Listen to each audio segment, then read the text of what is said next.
하루의 마무리 오늘도 함께 하시죠. 시사평론가 김성환입니다.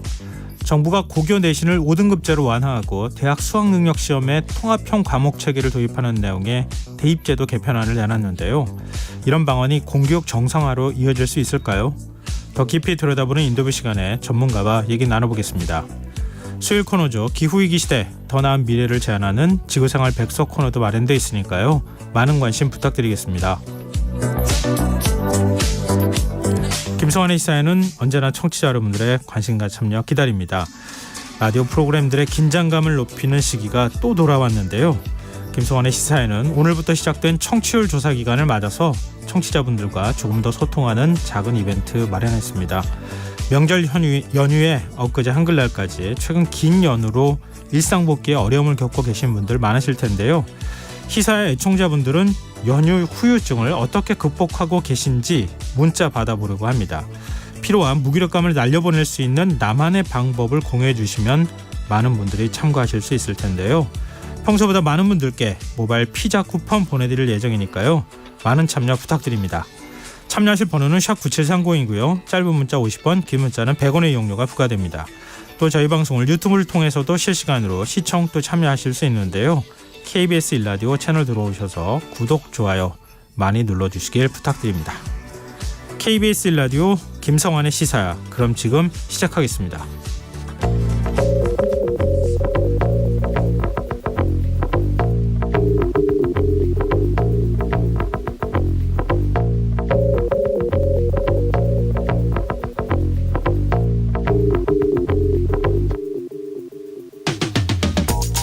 (22대) 총선이 불과 6개월 앞으로 다가왔지만 여야 정치권은 아직도 선거구를 획정하지 못하고 있습니다. 오늘 치러진 서울 강서구청장 보궐선거를 총선 전초전으로 여기고 총력전을 펼친 것과는 대조적인데요. 왜 이런 상황이 발생한 걸까요? 중앙선거관리위원회는 내일까지 선거구 획정 기준을 정해달라고 국회에 요청했습니다. 이마저도 법정 시한을 이미 6개월이나 넘긴 건데요. 거대 양당은 지난 총선에서 위성정당을 만들면서 준연동형 비례대표제를 사실상 무력화시킨 것을 반성하고 19년 만에 국회 전원위원회까지 열었지만 위성정당 방지책은커녕 선거의 기본적인 룰조차 합의하고 있지 못하는 실정입니다. 문제는 그 피해가 유권자들에게 고스란히 돌아갈 거라는 점입니다. 여야가 총선에 임박해 선거제를 졸속으로 합의하면 유권자들은 후보자 정보를 파악할 시간이 부족해지고요. 결국은 정치 신인들이 현역 의원들과 불공정한 경쟁을 할 수밖에 없는 구도가 만들어지기 때문인데요. 이대로 정말 괜찮은 걸까요? 사실 선거구 획정이 늦어지는 건 과거 총선에서도 반복됐던 문제이기도 합니다. 20대 총선은 선거일 47일 전, 21대 총선은 39일 전이 돼서야 선거구 획정에 합의가 이루어졌는데요. 법을 만드는 사람들이 정치적 셈법에 매몰돼 법을 훼손하고 있는 현실, 언제까지 지켜봐야 하는 걸까요? 선거는 국회의원이 아닌 국민의 주권을 행사하기 위한 것인데 말입니다.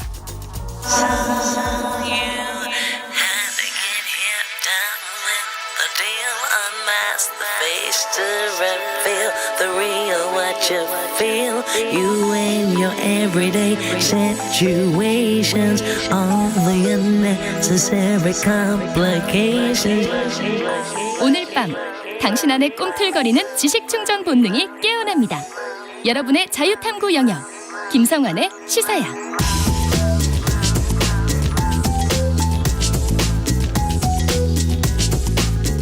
오늘 어쩌던 뉴스 꼼꼼히 정리해드리는 뉴스야 시간입니다.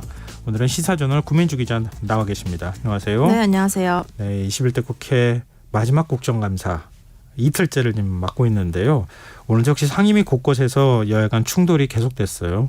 일단 교육위 국감은 증인 불출석 문제로 한때 중단되기도 했다면서요. 네, 국회 교육위의 최대 이슈는 김건희 여사 논문 표절 의혹이었는데요. 네. 교육위가 지난달에 채택했던 관련 증인들이 모두 불참하면서 국감이 정상적으로 진행되지 못했습니다. 우선 김 여사가 국민대 박사과정 재학 당시 학술지에 게재한 논문 표절 의혹 관련 증인인 설민신 한경대 교수, 그리고 김 김지용 국민대 이사장과 장윤금 숙명여대 총장 모두 해외 출장과 대학기관 평가 인증 사유 등으로 참석을 거부했습니다. 민주당은 국정감사를 피하기 위한 꼼수라면서 이들에 대한 동행 명령서 발부를 요청했고요. 네. 특히 민주당은 설민신 교수에 대한 비판을 이어갔습니다. 국립대 교수가 학기 중에 혼자 해외를 떠난 건 이례적이라면서 이러한 출장을 승인해준 한경대 총장을 다음 국감인 24일 참고인으로 채택하겠다고도 밝혔고요. 야당은 김 여사가 국민대 재학 중이던 2009년 학술지에 투고한 논문이 이 설민신 교수가 바로 그 전해에 발표한 논문을 표절을 했다는 입장이죠. 김 여사와 다른 논문을 함께 쓴 김기현 교수라는 사람이 바로 이 설 교수와 부부 사이라는 점을 제기하면서 이들 간의 연관성 제기하기도 했습니다. 근데 대학에 재직 중인 교수들이 이렇게 네. 일제히 사라질 수가 있어요? 특히나 학기 중 해외 출장은 굉장히 이례적이어서요. 이 예. 부분을 좀 집중적으로 질책을 했습니다. 일부러 자리를 피했다는 거죠. 왜 피했을까요? 그게 좀 궁금하네요. 그러게요. 국가수사본부장으로 임명됐다 낭만 정순신 변호사가 지금 교육의 국감 증인으로 출석했습니까? 네, 정순신 변호사는 국감에 출석해서 아들의 학교 폭력과 그 후 과도한 법적 대응에 대해서 사과를 했습니다. 정 변호사는 알량한 법 지식으로 문제를 해결하려고 소송까지 할 일인가에 대해 지금도 많이 반성하고 후회하고 있다고 고개를 숙였는데요. 또 피해 학생과 그 가족과는 합의가 됐고 용서도 받았지만 이 자리를 빌려 다시 한번 사과드린다고도 밝혔습니다. 정 변호사의 경우에는 2018년 검찰 재직 당시에 아들이 학교폭력으로 강제전학 징계를 받자 행정소송을 제기하는 등 징계 절차를 지연시킨 사실이 밝혀져서 논란이 거셌죠. 그 영향으로 올해 2월 국가수사본부장에 임명됐다가 하루 만에 낙마가 됐었고요. 네. 지난 4월 국회 청문회에 증인으로 채택이 됐지만 그 당시에는 공황장애를 이유로 출석하진 않았었습니다. 한동훈 법무부 장관 법사위 국감에 출석했는데 민주당 의원들이 지금 인사검증 문제를 집중적으로 제기했다고요. 네, 오늘은 이재명 민주당 대표 구속영장 기각된 후에 민주당과 한 장관이 처음 마주한 거였는데요. 네. 역시나 몇 가지 사안 두고 치열한 신경전 벌였고 그 중에서도 법무부의 인사검증 문제가 좀 중점적으로 다뤄졌습니다. 최근 이균용 대법원장 후보자 임명동의안이 부결돼서 낙마한 것과 관련해서 네. 그 인사검증을 법무부가 했느냐라는 야당의 질의가 있었는데요. 이에 한 장관은 그렇다고 인정을 했습니다. 그러니까 정확하게는 인사정보관리단이 하는 거죠. 인사정보관리단 법무부 산하에 있는. 예. 네. 다만 기계적으로 검증 자료만 수집을 했고 그 판단은 대통령실이 했다면서 책임을 좀 전가했고요. 따라서 문제가 됐던 이 후보자의 비상장 주식 소유 현황 등도 몰랐다는 듯이 답변을 했습니다. 야당 의원들이 이균용 후보자 인사검증에 실패한 책임을 추궁을 했는데요. 한 장관은 인사정보관리단의 검증 내용을 전혀 보고받지 않고 있다고 선을 긋기도 했습니다. 법무부의 수장이 그 시행령까지 고쳐서 법무부 산하에 만든 고위공직자 인사검증 기관에 대해 전혀 보고받지 못하고 있다는 주장, 설득력이 떨어진다는 지적 나왔습니다. 인사정보관리단 처음 만들 때 대통령 최측근이 법무부 장관도 하고 인사정보까지 하는 건 좀 인사검증까지 하는 건 좀 문제가 있지 않느냐 이런 지적이 있었잖아요. 네, 그렇죠. 작년 5월쯤으로 기억하는데 그때 한 장관도 그랬고 법무부에서 이거 오히려 이렇게 하면은 국회나 언론에 검증을 받게 된다. 투명해진다. 더 투명해진다. 네. 근데 지금 인사정보관리단에 누가 가 있는지 뭐 어떤 걸 검증하는지 전혀 얘기 안 하고 있잖아요. 그렇습니다. 그래서 1차적인 작업만 했고 최종적인 판단은 대통령실에서 했다고 한 건데요. 이게 과연 그때와 그 발언을 비교했을 때 정말 설득력이 있는가라고 다시 따져봐야 될 것 같습니다. 네. 그리고 외통위 국감에선 9.19 남북 군사합의 실효성 문제가 쟁점이 됐네요. 네, 오늘 외통위는 통일부 상대로 국감 진행했었는데요. 문재인 정부가 체결한 9.19 남북 합의를 두고 여야가 맞붙은 겁니다. 여당은 이 합의로 인해서 대북 감시 정찰 능력이 약화됐다면서 즉각 효력을 정지해야 한다고 주장했고요. 또 여당에서는 이번 팔레스타인 무장 정파 하마스와 이스라엘 간 전쟁을 언급하면서 9.19 합의 재검토 필요성을 주장하기도 했습니다. 윤상현 국민의힘 의원이었는데요. 이스라엘도 하마스에 대한 감시 정찰 자산이 제대로 작동을 했다면 이번 기습 공격을 막을 수 있었을 거라는 거였습니다. 네. 따라서 9.19 합의로 인해 북한의 장사정포 동향을 제대로 파악할 수 없는 상황이라면서 이 부분에 대해서 효력 정지해야 된다고 주장을 한 겁니다. 반면 민주당은 9.19 합의 파기는 북한에 또 다른 도발의 빌미를 줄 수 있고 오히려 안보에 악영향을 미친다고 맞섰고요. 우상호 의원은 파주, 연천, 철원 등 접경 지역 주민은 항상 불안하게 살라는 것이냐라면서 통일부는 평화를 위해 북한과 대화를 지향해야 한다고 강조를 했습니다. 야당은 9.19 합의가 실제 접경 지역의 군사적 긴장이 완화되는 효과가 있다면서 네. 좀 더 신중하게 접근해야 한다고 반박하기도 했습니다. 국감장에 나온 이종호 과학기술정보통신부 장관 의원 질의를 받고 울먹였다는 얘기가 들리네요. 일단 오늘 과기부 국정감사는요. 네. 그 내년도 R&D 예산안을 좀 대거 삭감한 것을 두고 이제 야당이 비판이 줄을 이뤘는데요. 네. 우선 그 부분에 대해서 살펴보면 민영배 민주당 의원이 네. 대통령의 아무 근거 없는 카르텔 한마디에 과학기술계가 난장판이 됐다고 질책을 했고요. 그러면서 이종호 장관을 향해서 예산안 초안을 보고했을 때 대통령이 거친 언어로 심한 질책을 했다는 소문이 파다한데 이게 네. 사실이냐고 묻기도 했습니다. 여기에 대해서 이 장관은 회의에 참석해 여러분들 얘기를 잘 들었다. 그렇게 생각한다면 어쩔 수 없다라면서 좀 즉답을 피했어요. 무슨 답변이 이렇습니까? 사실은 뭐 심한 질책은 없었다. 뭐 이렇게 확실한 답변이 나올 거라고 예상을 했는데 네. 그게 아니라 조금 애매한 시인도 해석하기 부인도 하지 나름의. 않고 있다. 네, 그래서 이 대답이 조금 화제가 됐고요. 예. 국민의힘은 반면에 졸속삭감 아니고 기존의 R&D 예산이 급격히 늘어나 있어서 이 비효율을 바로잡는 거였다라고 맞섰습니다. 그런 가운데 말씀하신 이 이종호 장관이 울먹인 부분이 있었는데요. 예. 허숙정 민주당 의원의 질의 과정이었습니다. 허 의원이 후배 과학자들에게 이번 예산 삭감과 관련해서 메시지를 좀 내달라라면서 자신의 질의 시간 상당 부분을 이 장관에게 이제 허락을 했는데요. 이 시간에 이 장관은 좋은 시스템을 마련해 다른 나라와 경쟁할 수 있는 국가를 만들기 위해 최선을 다하고 있다고 말하면서 울먹인 겁니다. 하지만 그 이후에요. 부모 자식 간에도 용돈을 좀 줄이면 그것이 정당하더라도 당장 문제가 생길 수 있는 것 아니냐라고 이 장관이 발언을 해서요. 예. 이 R&D 예산 삭감 문제를 너무 가볍게 생각하는 것 아니냐라는 지적을 또 한 번 받기도 했습니다. 네. 근데 좀 궁금하네요. 대통령이 거친 언어로 뭐 질책을 했는지 안 했는지, 거친 언어를 사용했는지 여부를 떠나서 질책을 했다는 게 카르텔 언급을 했는데 R&D 예산을 왜 삭감하지 않았느냐 이러면서 질책했다는 의미인가요? 그런 소문이 사실 있긴 있었거든요. 아, 그래서 그래요? 오늘 야당 의원들이 질의를 한 건데요. 사실 이 장관의 이 답변은 조금 의외였습니다. 그러니까 어떻게 해석하면 시인한 것처럼 느껴지는 그렇죠. 이런 말을 했다는 건데 이 장관은 일단 R&D 예산 증액 가능성을 언급했다고요?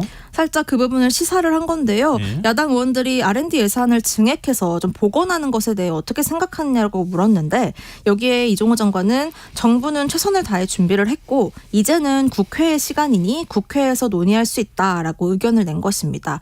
이 자리에 배석한 과기정통부 다른 관계자도 국회가 충분히 살펴볼 것이라고 생각한다고 답변을 좀 열어뒀습니다. 네, 내년도 예산에서 R&D 예산은 한 16% 그리고 정부 출연 연구기관은 25% 삭감했다는 거잖아요. 네. 근데 민주당이 이제 이런 부분을 부각하면서 또 반면에 대통령의 해외 순방 예산은 왜 이렇게 많이 늘어난 거냐 이 문제를 제기하고 있어요. 네, 어제부터 이 문제가 좀 본격적으로 제기되고 있는 건데요. 윤 대통령이 순방과 관련해서 작년에 이 국회를 통과한 249억 원 본 예산을 이미 다 써버리고 네. 추가로 예비비 329억 원을 편성했기 때문입니다. 총 578억 원으로 여기 역대급인 규모인데다가 문재인 정부 때 2배 이상에 이르는 상황이라서 논란이 네. 좀 커지고 있는데요. 더구나 윤석열 정부는 지금 나라 살림이 어렵다면서 긴축 재정 강조했고 또 말씀하신 대로 R&B 예산 물론 여러 주요 분야의 예산을 삭감하고 있는 추세잖아요. 정작 그런데 대통령 순방 예산은 지나치게 늘리고 있어서 더 비판 여론이 거센 상황입니다.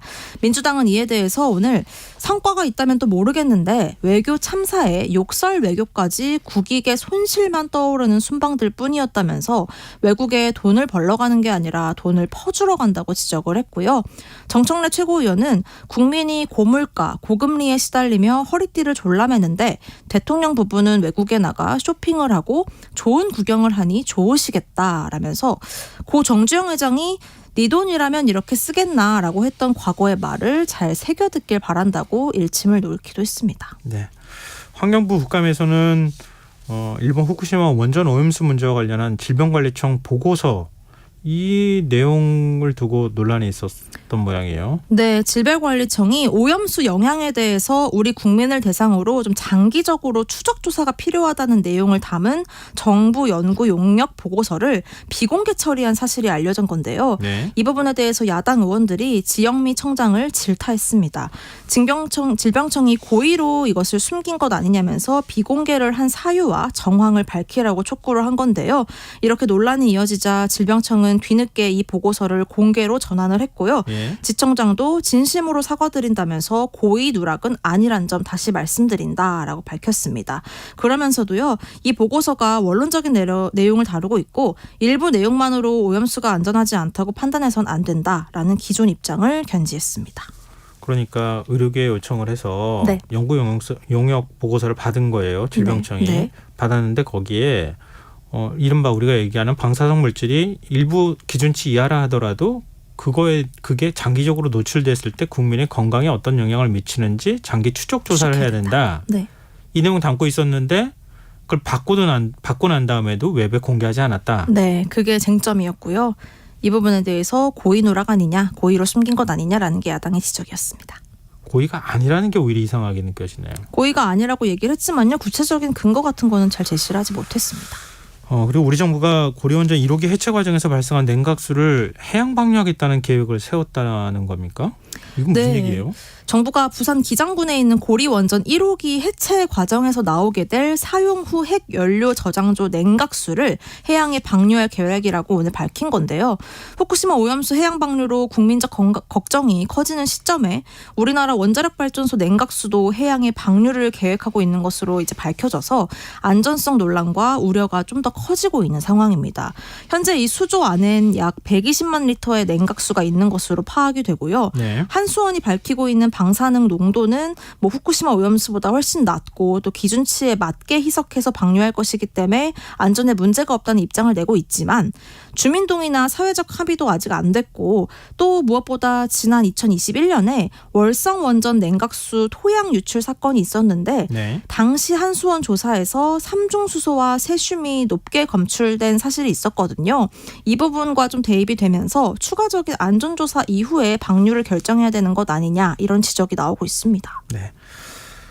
국감 얘기는 여기서 마무리하죠. 지금 여러분께서는 KBS 라디오 김성환의 시사회와 함께하고 계십니다. 계속해서 뉴스야 이어가겠습니다. 아마 이거 궁금하신 분들이 굉장히 많을 것 같은데요. 서울 강서구청장 보궐선거 오늘 투표가 저녁 8시에 마무리가 됐잖아요. 네. 지금 투표율 집계가 나왔죠? 네, 선관위에 따르면요. 최종 투표율은 앞선 사전 투표와 오늘 본 투표 합쳐서 48.7%로 집계가 됐습니다. 사전 투표율은 역대 지방선거와 재보궐선거 통틀어 가장 높았잖아요. 네. 그런데 이 최종 투표율에 있어서는 최근 재보궐선거엔 다소 미치지 못한 것으로 나타났습니다. 바로 직전인 2021년 4.7 서울시장 보궐선거 58.2%보다도 낮았고요. 지난해 6.1 지방선거 50.9%보다도 낮게 나왔습니다. 여야의 치열한 선거전에도 부동층이 끝내 움직이지 않았다. 이런 분석도 나오는데요. 구청장 한 명을 뽑는 선거였다는 점을 감안했을 때는 그리 낮은 기록은 아니다. 이런 얘기도 있습니다. 이거는 네. 말씀하셨던 것처럼 큰 선거였다고 하면 예를 들면 서울시장이나 부산시장 네. 선거를 만약에 이렇게 치렀다고 하면 그러면 얘기가 되겠지만 이렇게 강서구청장 선거 하나 치르는데 맞습니다. 보통 재보궐선거 하면은 30%대 투표율 나오거든요. 근데 지금 40% 후반대 나왔다고 하는 거는 상당히 의미 있는 숫자다. 네. 예, 굉장히 높은 투표율이다 이렇게 또 볼 수 있을 것 같은데요. 일단 당선자 윤곽은 언제쯤 나올 것으로 보입니까? 일단 나오는 얘기로는 밤 11시 전후로 윤곽이 나올 것으로는 예상이 되고 있습니다. 네. 개표는 사전 투표함부터 이제 시작이 됐고요. 두 후보 모두 개표가 이게 시작이 된 전후에 이제 선거 캠프 상황실에서 개표 상황을 지켜볼 거다 이런 얘기가 나왔었는데요. 양쪽 캠프의 분위기는 좀 상반됐습니다. 민주당은 일찍이 지도부가 캠프 사무실로 모였고 진교훈 후보도 방문을 해서 이미 이제 자리를 메웠고요. 파이팅을 외치거나 박수를 치는 등 밝은 분위기를 이어가고 있습니다. 네. 반면 국민의힘에서는 김기현 대표를 비롯한 지도부의 방문 소식은 들리지 않고 있고요. 지금까지 그 선거를 도왔던 안철수 의원, 나경원 전 의원도 개표 상황을 개별적으로 지켜볼 것이란 얘기가 전해지고 있습니다. 김태우 후보도 본투표가 끝난 저녁 8시 이후에 한동안 모습을 드러내지 않다가요. 한 9시가 다 돼서야 이제 자리를 지키고 있습니다. 네. 근데 선거일 하루 전 국정원이 선관위 투 개표 시스템이 해킹에 취약하다 이런 이제 발표를 해서 이게 좀 논란이 일고 있지 않습니까? 선관위가 오늘 총선 사전 투표한 보관 장소 CCTV를 실시간으로 공개할 수 있다 이런 입장을 밝혔어요. 네, 총선에서 이렇게 하겠다라고 이제 얘기를 네. 하고 있는 건데요. 말씀하신 대로 사전투표에 대한 불신도 계속 제기되고 있고 특히 어제 말씀하신 대로 국정원이 선관위 투개표 시스템 해킹 취약 문제를 공개적으로 지적해서 지금 여당 중심으로 부정선거에 대한 우려를 키우고 있잖아요. 네. 이걸 의식해서 선관위는 며칠 전부터 사전투표함 40개, 우편투표함 1개가 보관된 공간을 찍고 있는 CCTV를 실시간으로 송출해 모니터에 24시간 총출해서 총출해서 누구나 볼 수 있게 해뒀던 건데요. 물론 그동안 선거 때도 선관위는 상황실에 방문을 하면 이 부분에 대한 확인이 계속 가능했는데 네. 이번엔 좀 더 투명성을 높이기 위해 국민에게 공개를 한 겁니다. 이번 선거에서 이렇게 시범 실시를 한 후에 내년 총선에선 전국에 전면 도입하는 방안도 검토하고 있습니다. 글쎄요, 이거 영화 많이 보면 네. 화면 팍 바꿔치기 하잖아요. 그렇죠. 이제 실시 생중계가 아닌 저는 걸로. 그런 생각이 문득 들었어요. 그거 그렇게 의심하시는 분들이 있을 것 같아서 그런 것도 잘 차단을 했다라고까지 설명을 그래요? 부연했습니다. 그렇게까지 얘기했습니다. 네. 근데 국민의힘은 사전투표 폐지까지 지금 언급하고 나섰어요. 네, 오늘 유상범 국민의힘 수석 대변인이 논평을 냈는데요. 네. 유 대변인은 사전투표를 중복해서 누구든 할 수 있다는 위험성이 이미 드러났다면서 사전투표를 없애야 한다고 밝혔습니다. 어제 국정원이 이 선관위 전산망 보안 점검 결과 사전투표 조작이 기술적으로 가능하다고 밝힌 데 따른 입장인데요. 사전투표를 한 사람이 투표하지 않은 사람으로 바꿔서 이중투표가 가능하다는 주장이었습니다. 김기현 대표는 이런 보안 수준의 선거관리 시스템을 방치한 문재인 정부 시절 담당자들을 발본세관에서 문책해야 한다고도 강조를 했고요. 선거를 입맛대로 조작하려는 수단이 아니었는지 진실을 밝혀야 한다고도 말했습니다. 이에 민주당은 선거 패배에 불복할 핑곗거리를 미리 찾고 있는 것이라고 비판하고 있습니다. 네, 좀 화제를 바꿔보죠. 지난해 대선 직전 불거진 이른바 허위 인터뷰 의혹. 지금 이 사건 수사하고 있는 검찰이 민주당 김병욱 의원 보좌관을 압수수색했어요. 네, 서울중앙지검은 오늘 김 의원 보좌관 최모 씨 국회 사무실과 주거지 등을 압수수색했습니다. 또 인천 송도에 있는 인터넷 매체 리포액트 사무실과 운영자 허재현 기자 자택도 강제수사 대상에 포함을 했는데요. 검찰은 보좌관 최 씨와 기자 허 씨가 공모해서 대선을 앞둔 지난해 3월 1일 윤석열 대통령이 부산저축은행 사건을 수사할 당시 대장동 브로커 조우영 씨를 의도적으로 봐줬다라는 취지의 보도를 허위로 했다고 의심을 하고 있는 겁니다. 네. 검찰은 윤 대통령의 명예를 훼손한 혐의로 두 사람을 입건했고요. 압수물 분석이 끝나는 대로 둘을 피의자 신분으로 불러 조사할 방침입니다. 지금 언론사에 대한 수사도 진행 중인 거 아닙니까? 네, 이게 좀 수사가 확대되고 있는 모양새입니다. 네. 뉴스타파 김만배 씨 육성 보도에서 시작된 이 수사가요. JTBC 방송사에 이어서 이젠 정치권, 특히 대선 당시 이재명 캠프로까지 뻗어가는 모양새인데요. 김병욱 의원과 보좌관 최 씨가 대선 당시 이재명 캠프 대장동 관련 대응 TF에서 활동한 바가 있었기 때문입니다. 오늘 검찰은 또 민주당 정책연구위원인 김모 씨의 사무실과 주거지도 압수수색했는데 이 김 씨 또한 대선 당시에 같은 TF에서 역할을 했던 인물입니다. 압수수색을 당한 당사자들은 지금 모두 혐의를 전면 부인하고 있는 상황입니다. 네. 민주당은 상당히 반발하고 있네요.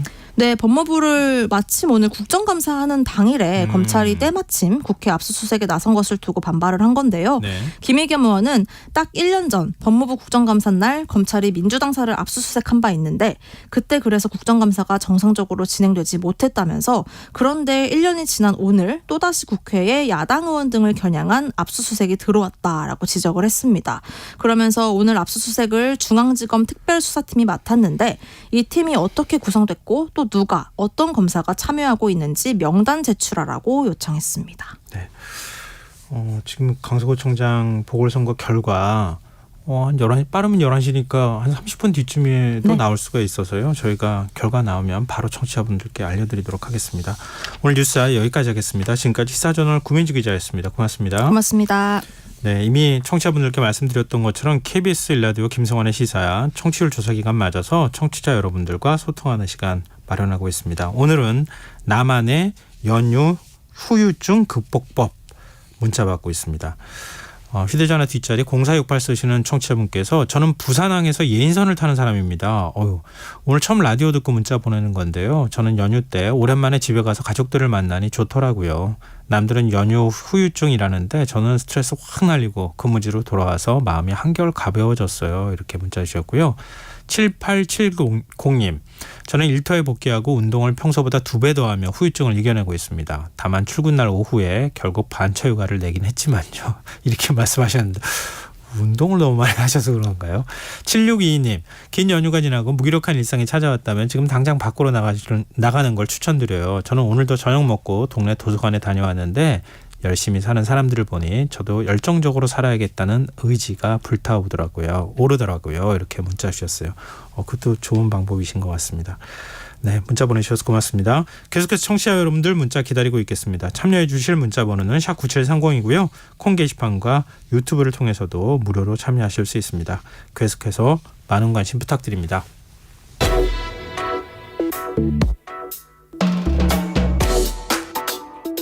더 나은 내일을 준비하는 시간, KBS 1라디오 김성환의 시사야. 어제 정부가 지금 중학교 2학년 학생들이 치르게 되는 2028학년도 대학 입시 개편안을 내놨죠. 고교 내신은 5등급제로 바꾸고 선택 과목도 폐지해 문이과 학생들이 사실상 같은 과목으로 수능을 치르도록 하겠다는 건데요. 이번 정부의 교육개혁으로 공교육 정상화와 날로 높아지는 사교육 부담을 낮출 수 있을지 구본창 사교육 걱정 없는 세상 정책대안연구소장 연결해서 얘기 나눠보겠습니다. 소장님 안녕하십니까? 네, 안녕하십니까? 네, 일단 어제 발표된 대입제도 개편한 시안요. 골자부터 네네. 좀 말씀해 주셨으면 좋겠어요. 네, 일단 수능과 내신의 변화를 대입 개편안으로 정부가 발표를 했는데요. 네. 일단 수능은 절대평가 과목이 확대되느냐, 절대평가를 전면 도입하느냐 이런 그 교육계의 이슈들이 있었는데 예. 기존 상대평가 방식을 유지하고 성적 제공 방식도 표준 점수 등 기존 방식을 유지를 하겠다. 그리고 시험 문항도 오지선다형 객관식 출제를 유지한다. 그리고 과목 체계 같은 경우가 좀 변화가 있는데요. 네. 선택 과목 제재를 폐지하고 통합형 과목으로 개편하겠다. 그리고 아직 이거는 검토라고 발표를 했는데 과목을 신설하는데 심화수학, 미적분2와 기하를 통합한 심화수학 과목을 절대평가 방식으로 신설 도입을 검토한다. 그리고 출제 범위는 교육과정상 출제 범위를 최대한 일반 선택 과목으로 한정한다라는 수능과 관련된 안을 발표를 했고요. 내신은 고교 상대평가를 사실 일부 과목이지 않겠는가라는 이전 발표가 있었는데 네. 5등급 상대평가로 전학년의 전 과목에 5등급 상대평가를 적용한다라는 안을 발표를 했습니다. 네. 근데 말씀 들어보니까요. 이렇게 풀어놓고 네네. 보니까 이게 굉장히 많은 내용이구나 이런 생각이 좀 드는데요. 네네네.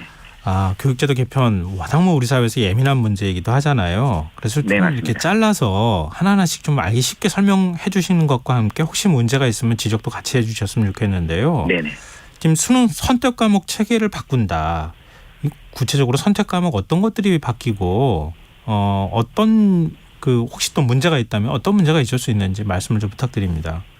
네, 일단 지금 현재 수능에서 국어, 수학, 사회탐구, 과학탐구가 선택 과목이 적용이 되고 있는데요. 예. 국어는 이제 공통 범위에 화법과 작문과 언어와 매체 중에 한 과목을 선택하도록 되어 있고요. 예. 수학 같은 경우에는 공통으로 응시하는 부분이 있고 확률과 통계, 미적분, 기하 중에 한 과목을 선택하게 돼 있습니다. 그리고 사회탐구와 과학탐구의 선택 과목은 다들 많이 알고 계실 텐데 사회 분야의 생활과 윤리, 윤리와 사상, 한국지리, 세계지리와 같은 9개 과목 중에 선택을 하게 되어 있고 네. 과학탐구는 물리, 화학, 생명과학, 지구과학이 원투로 되어 있어 총 8과목인데 예. 8과목 중에 사회탐구와 과학탐구 중에 2과목을 선택해서 응시하도록 되어 있죠. 예. 근데 이것을 이제 국어 같은 경우에는 이 화법과 작문 언어 매체에서 택이라는 것을 없애고 공통 범위로 하겠다라는 거고 수학도 확률과 통계, 미적분, 기하 중에 택이라는 것을 없애고 공통 과목으로 보겠다.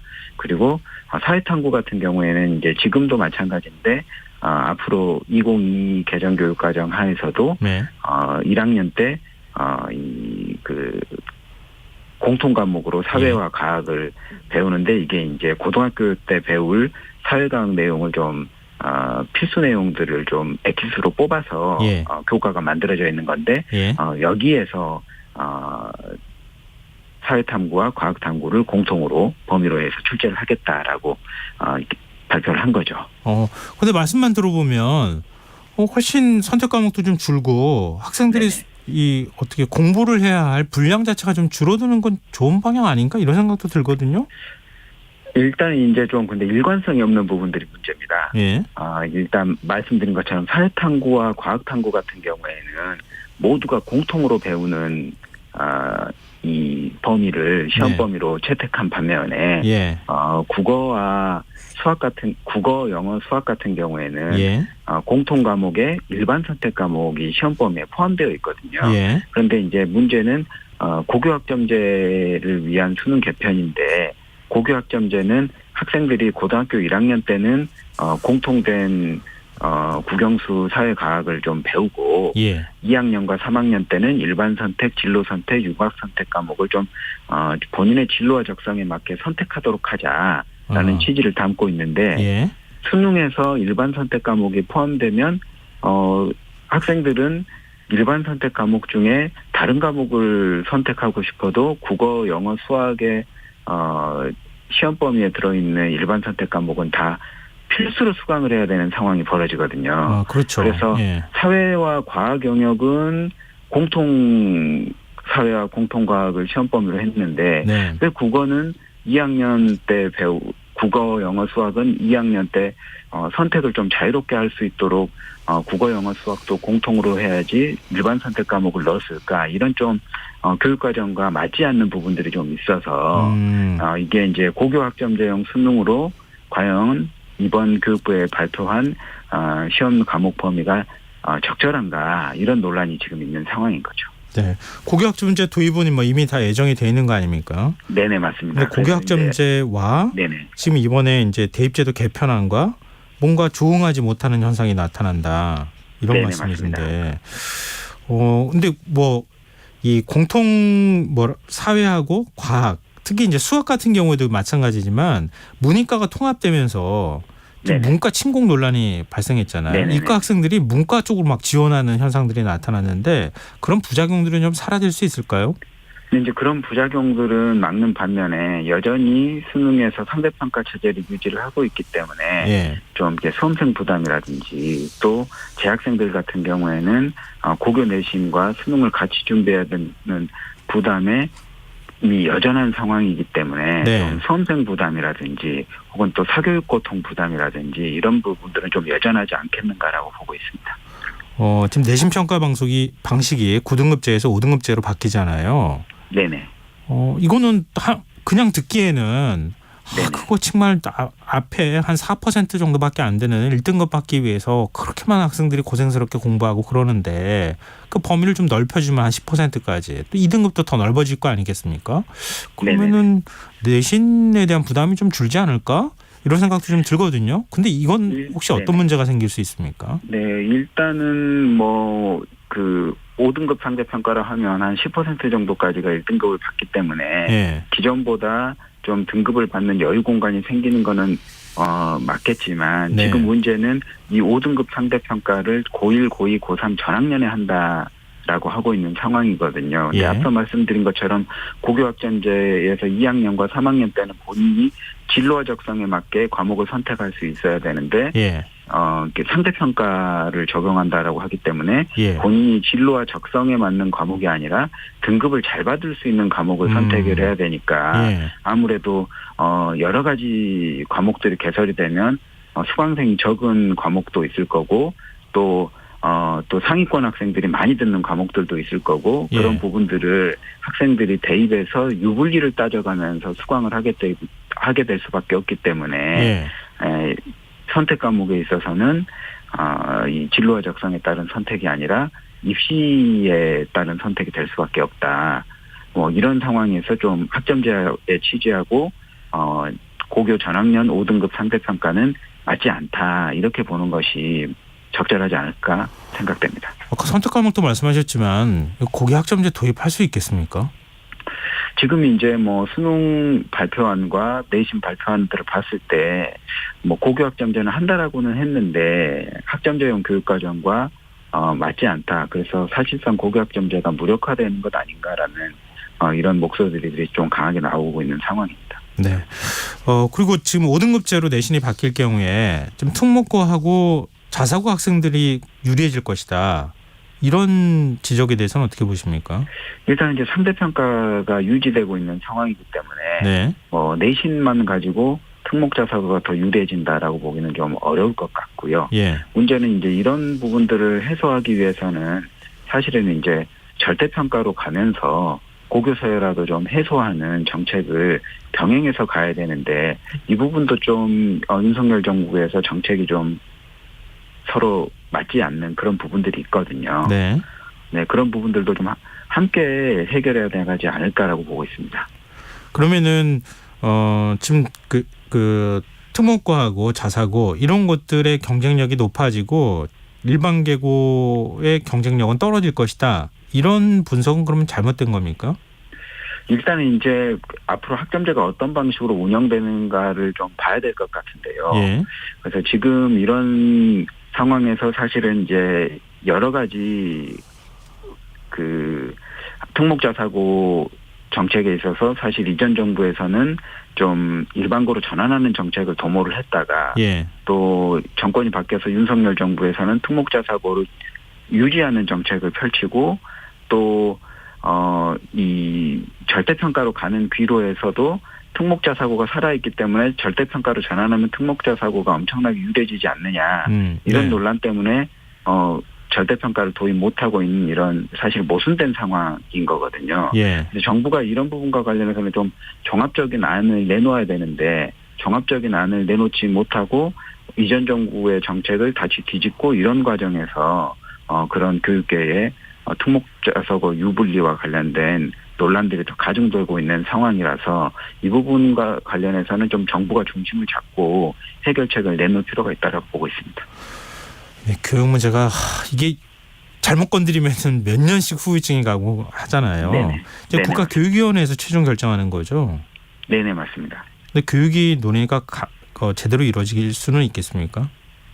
일단은 지금 전망 자체는 어둡게 보시는 분들이 많아요. 왜냐하면 이제 그간에 국가교육위원회가 구성되는 부분이라든지 그다음에 지금까지 국가교육위원회가 어떤 사업 계획을 가지고 어떤 논의들을 해왔는가라고 보면 사실상 이렇다 할 결과물들이 없는 상황이거든요. 예. 그래서 이 교육부가 이송한 대로 국가교육위원회가 그냥 승인해버리는 것 아닌가. 그렇게 되면 사실상 고교학점제를 추진하기 위해서 대입 개편안을 내놨는데 고교학점제를 제대로 할 수 없는 개편안을 국가교육위원회가 승인해버리면 어떡할 것인가 이런 네. 우려들을 하고 있는데 좀 국가교육위원회 관계자가 이 방송을 듣고 계시다면 좀 고교학점제가 잘 운영될 수 있는 개편안을 앞으로 국가교육위원회에서 의견 수렴의 과정이라든지 또 네.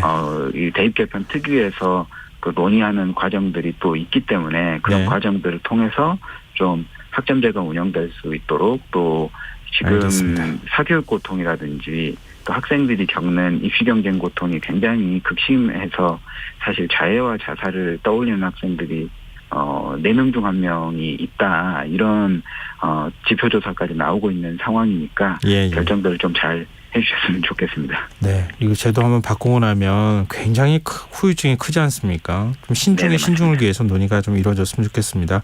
오늘 말씀 고맙습니다. 네, 감사합니다. 네, 지금까지 구본창 사교육 걱정 없는 세상 정책대안연구소장이었습니다.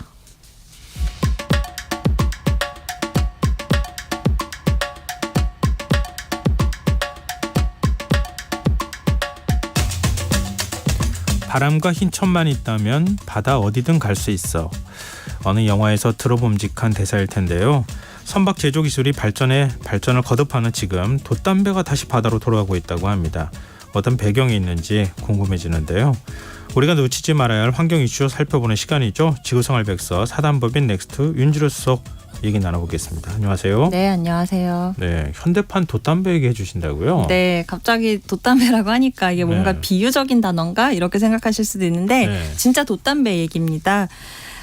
이제 바다는 사실 우리가 뭔가 생산 활동을 한다라고 했을 때 육지에서는 우리가 막 그동안 많은 변화가 있었지만 바다는 증기선이 등장하기 전까지 사실은 우리가 쓸 수 있는 에너지원이라는 게 딱히 없었잖아요. 그러니까 우리가 인간이 갖고 있는 튼튼한 두 팔로 노를 젓고 그렇죠. 아니면 뭐 바람을 이용해서 뭐 이렇게 간다라든가 그 정도였는데 이제 증기선이 딱 등장을 하면서 이제 뭔가 이제 한 단계 점프를 한 거죠. 네.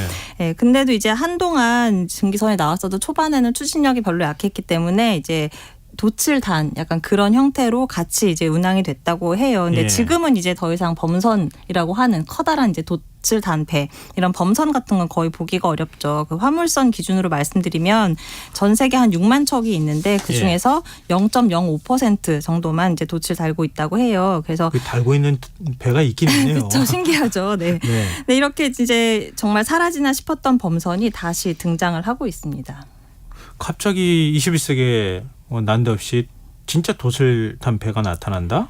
네, 진짜 돛은 돛이에요. 예. 지난 8월에 중국 상하이에서 이제 싱가포르까지 첫 항해를 마친 픽시스 오션이라고 하는 배가 있는데요. 네. 이거를 이제 카길 그 곡물 메이저잖아요. 이 회사가 네. 이걸 임대를 했어요. 네. 이 배 사진을 한번 인터넷에서 검색을 해보시면 볼 수 있는데 진짜로 약간 병풍처럼 기다랗게 세 개의 이제 직사각형이 이렇게 병풍처럼 붙어 있는 그게 두 개가 이렇게 배에 꽂혀져 있습니다. 네.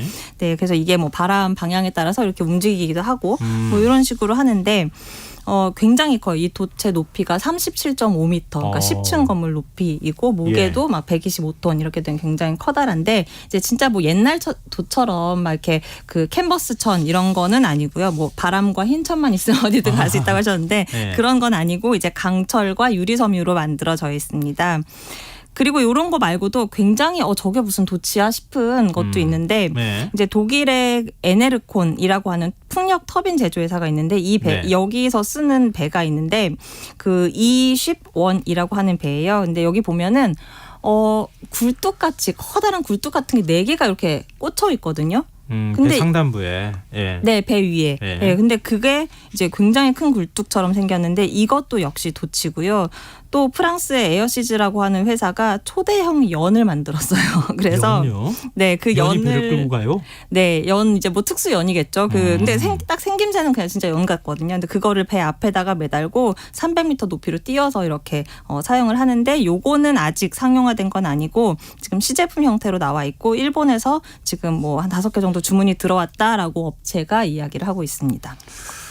이게 난데없이 갑자기 네. 도출단배, 뭐 네. 돛의 형태는 뭐 여러 가지가 있을 수 있지만 이런 배가 등장하는 이유가 뭡니까? 이게 사실 이유는 뭐 옛날에 돛을 썼던 거랑 비슷합니다. 네. 결국 이제 추진력을 얻으려고 하는 거예요. 옛날에 이제 팔로 젓다가 힘드니까 돛을 달았던 것처럼 이제 배의 추진력을 좀 얻고자 하는 거죠. 근데 옛날에는 네. 목조로 만든 나무로 만든 배였으면 네. 상대적으로 가벼우니까 네. 돛을 크게 달면은 그 바람의 풍력을 이용해가지고 배가 움직여서 갈 수 있는데 네. 지금 다 새똥이잖아요. 네. 근데 돛을 달면 그게 배를 끌고 갈 만한 힘이 생겨요. 그래서 저도 사실 이 기사를 이제 봤을 때 이거 네. 그냥 장난인가 싶었는데 이게 원리는 이렇다고 해요. 우리 커다란 비행기도 날잖아요. 걔가 네. 날 수 있는 건 이제 양력이라고 하는 힘 때문인데 네. 이 양력이 어떻게 생기느냐. 잠깐만 조금 어려운 이야기 할게요. 네. 이 베르누이 원리라고 혹시 요즘에 어린 아이들이 더 잘 알아요. 네. 이게 종이 이렇게 놓고 네. 바람 훅 불면은 네. 종이 뒷부분이 이렇게 들리잖아요. 네, 맞아요. 네. 이제 그 비행기 날개가 위는 살짝 약간 볼록하게 생겨가지고 맞아요. 그러면은 이제 날개 위쪽으로 좀 공기가 빨리 지나가면서 여기가 이제 날개 위 아래로 기압차가 생겨서 그것 때문에 이제 비행기가 들어 올려진다. 뭐 이런 게 이제 베르누이 원리인데 예. 이제 쉽게 그냥 생각하면 뭔가 날개 위아래 속도차 때문에 이 이 수백 톤이나 되는 비행기를 들어올릴 만한 힘이 생기는구나. 이렇게 이제 이해를 하시면 될 것 같고 네. 이게 이제 적용이 된 게 야구에서 변화구라든가 왜 축구에서 베컴이 잘했다고 하는 그 가마차기 이런 거 있잖아요. 갑자기 공이 확 예. 튀고 하는 거. 예. 이런 게 이제 그것도 같은 원리라고 하는데 공이 회전을 이렇게 하잖아요. 하면서 이렇게 공이 날아가는데 그러면은 공기가 이제 지나가는 방향이랑 공의 회전 방향이 같은 부분이 있을 것이고 아닌 곳이 있고 하면서 이제 공기 흐름의 차이가 생기고 그게 아까 비행기 날개처럼 압력차로 이어지면서 이게 갑자기 한쪽으로 딱 휘는 그런 원리라고 하는데 네. 제가 아까 그 굴뚝같이 생겼다고 하는 그런 돛 네. 있잖아요. 그것도 그냥 얘가 기둥이 그냥 꽂혀 있는 게 아니라 기둥이 이렇게 빙글빙글 돌아가요. 그래서 그러다 보니까 한쪽은 공기 흐름이 빠르고 한쪽은 공기 흐름이 느리고 하면서 약간 그 과정에서 추진력을 얻는 겁니다. 예. 네, 그리고 뭐 아까 병풍같이 생겼다고 하는 그 돛도 마찬가지로 그런 베르누의 원리가 적용된 거라고 하고요. 그러면 이렇게 다시 풍력에 주목하기 시작한 거 네. 이유는 환경 문제인가요?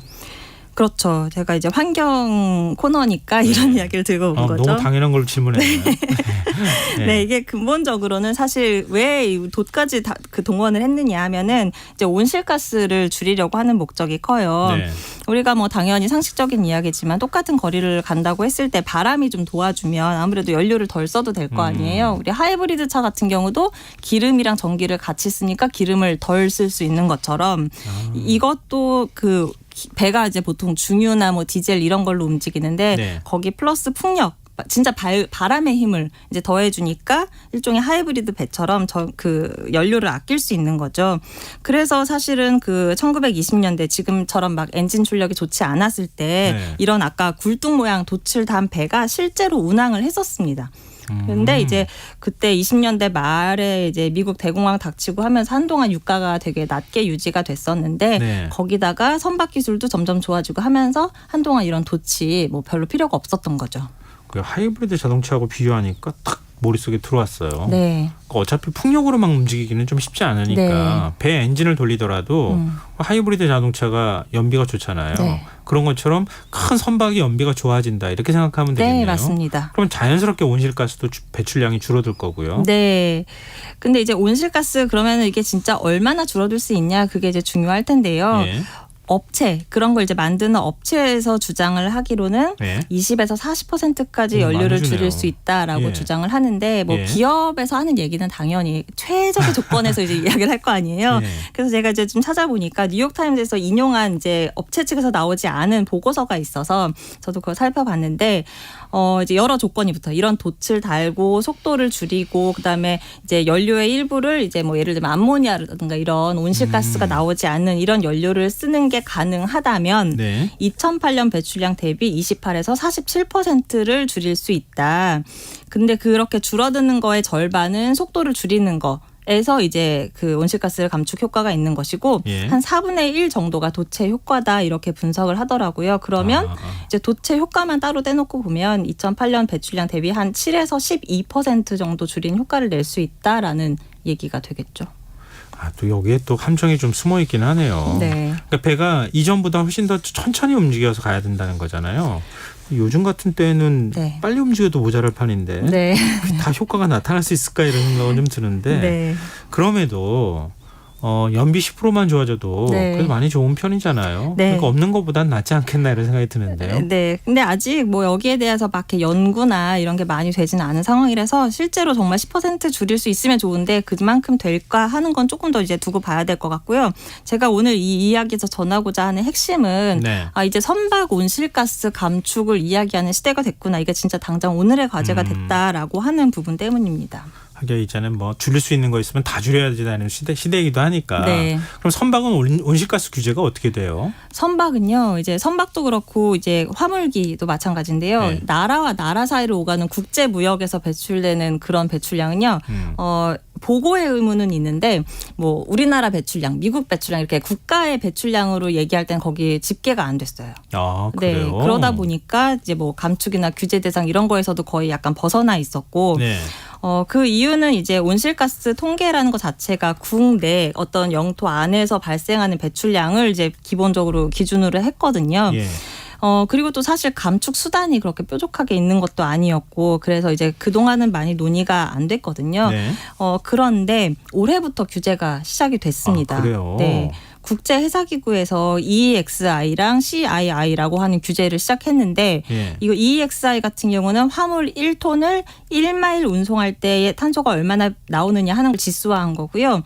그리고 CII는 EEXI랑 비슷한데 이거는 이제 실제 운항 정보를 기준으로 산출이 됩니다. 예. 근데 이게 되게 강력한 규제더라고요. 그러니까 EEXI는 이산화탄소 감축률을 따지고 CII는 이제 등급으로 이제 부여가 되는데 이게 기준이 미달되면 아예 운항을 못해요, 배가.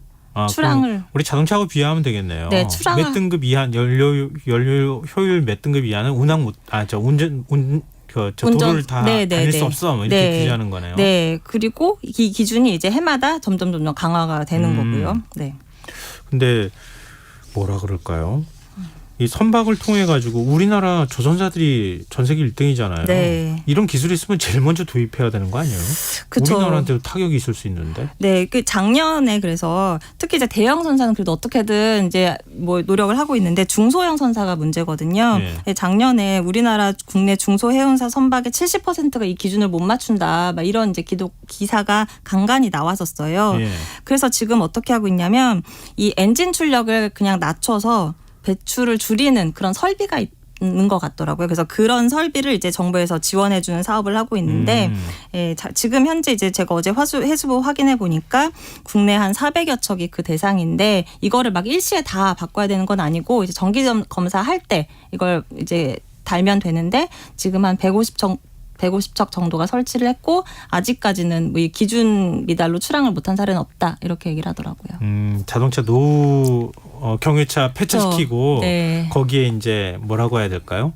공기 정화할 수 있는 배출 그 DPF 다는 것처럼 네. 이건 이제 엔진 출력을 떨어뜨리는 그런 설비를 단다고 하더라고요. 자동차하고 비슷하게 생각하시면 이해하기가 굉장히 쉬우실 것 같은데요. 네. 앞으로 어떻게 될 것 같으세요? 이거 좀 할 일이 너무 필요할 것 같긴 많아요. 한데. 네. 네. 자동차 연료도 전환해야 되고 말씀하신 것처럼 우리는 배를 그냥 타기만 하면 되는 게 아니라 또 배를 만드는 나라잖아요. 그렇죠. 그렇다 보니까 이런 배를 잘 건조해서 또 이런 경쟁에서 또 살아남아야 되는 이런 이중의 과제를 안고 있다. 이렇게 이해를 할 수 있을 것 같습니다. 이제는 정말 기후위기 시대에 대비한 산업계의 어떤 전환이 필요한 시점이 됐구나. 네. 그런 생각이 드네요. 네, 오늘 지구생활 백서 여기까지 하겠습니다. 지금까지 사단법인 넥스트 윤주로 수석과 함께했습니다. 오늘 말씀 고맙습니다. 네, 감사합니다.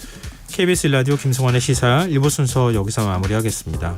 전 11시 정각 2부에 다시 오겠습니다.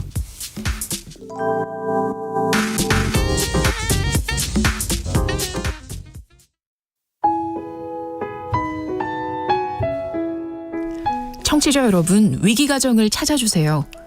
어려운 경제 상황 속에서 긴급한 경제적 지원이 필요한데도 복지 사각지대에 놓여 있어 아무런 지원도 받지 못하고 극한 상황으로 내몰리고 있는 위기 가정이 늘고 있습니다. KBS 강태원 복지재단에서는 사회 안전망에서 벗어나 위기에 처해 있는 가정을 발굴해 긴급 지원하는 사업을 진행합니다. 여러분 주위에 스스로의 힘만으로는 도저히 일어설 수 없는 힘든 이웃이 혹시 있는지 찾아봐 주세요. 우리 사회의 건강한 구성원으로 신속히 복귀할 수 있도록 KBS 강태원 복지재단이 작은 힘을 보태겠습니다. 여러분의 제보 전화를 기다립니다. KBS 강태원 복지재단 제보 전화 1533-0900, 1533-0900입니다.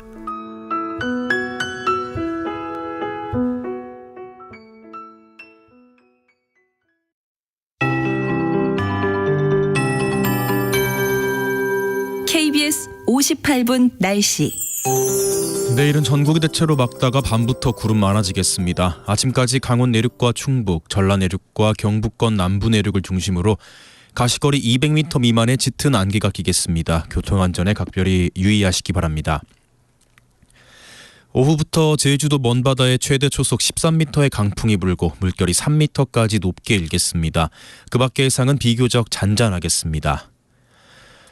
내일 아침 최저기온 서울, 광주 13도 등 전국이 7에서 16도로 강원 내륙 산지는 5도 이하로 떨어져 서리가 내리기도 하겠습니다. 농작물 피해 없도록 대비하시기 바랍니다. 낮 최고 기온은 서울, 대구 23도 등 전국이 21에서 24도로 모레까지 내륙을 중심으로 일교차 10에서 15도가량 벌어지겠습니다. 겉옷을 챙기는 등 환절기 건강관리 잘해주시기 바랍니다. 제주도 해안은 당분간, 동해안은 내일까지 너울성 파도 밀려오겠습니다. 해안가 안전사고에 주의하시기 바랍니다. 토요일에는 중부지방과 전북권, 경북권에 비가 올 전망입니다. 내일 전국의 미세먼지 농도 전 권역이 좋음에서 보통으로 예상됩니다. 서울 현재 기온 15.7도, 습도 61%, KBS 58분 날씨 박성준입니다.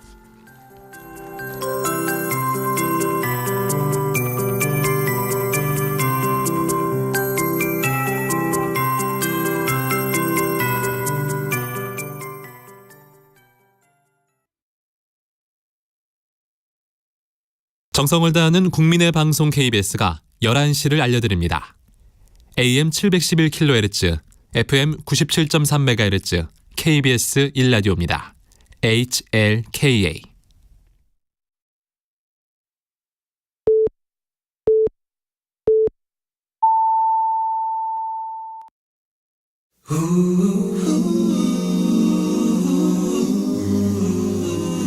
이 밤 그냥 보내긴 아쉬우니까요.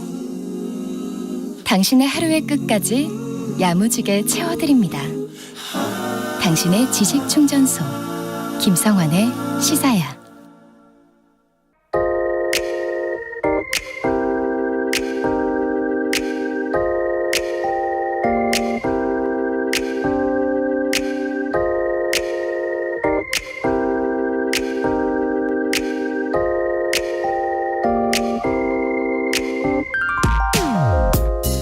코로나19 바이러스가 기승을 부리던 지난 2020년 무렵 이마와 콧등에 덕지덕지 반창고를 붙인 의료진의 사진이 공개돼 큰 감동을 불러일으켰죠.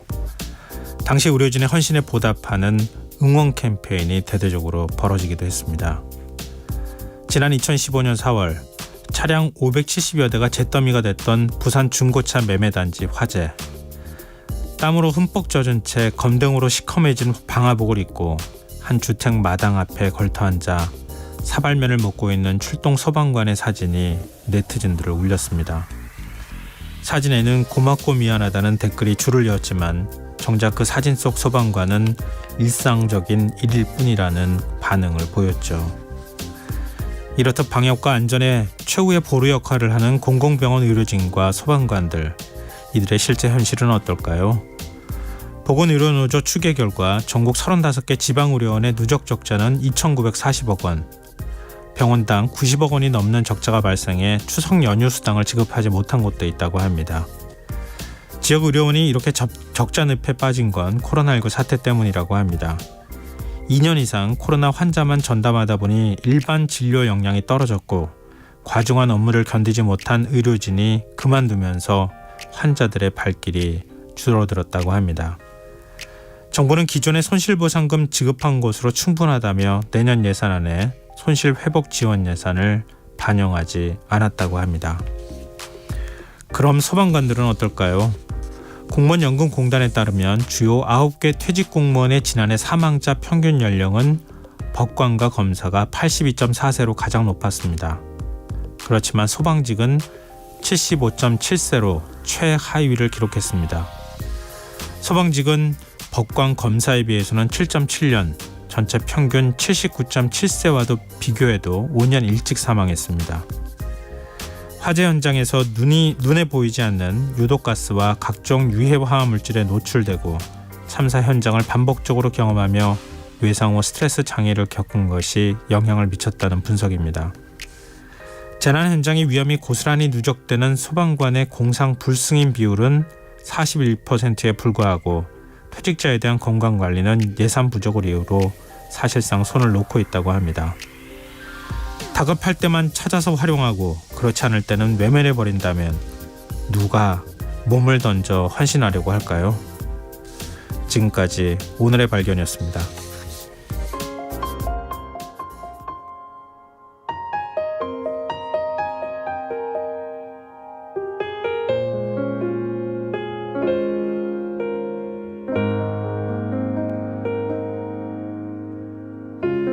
숨을 크게 계셔봐요. 당신의 가슴 양쪽이 저리게 조금은 아파올 때까지 숨을 더 뱉어봐요. 당신의 안에 남은 게 없다고 느껴질 때까지 숨이 벅차 올라도 괜찮나요? 아무도 그댈 탓하진 않아. 가끔은 실수해도 돼. 누구든 그랬으니까 괜찮다는 말뿐인 위로지만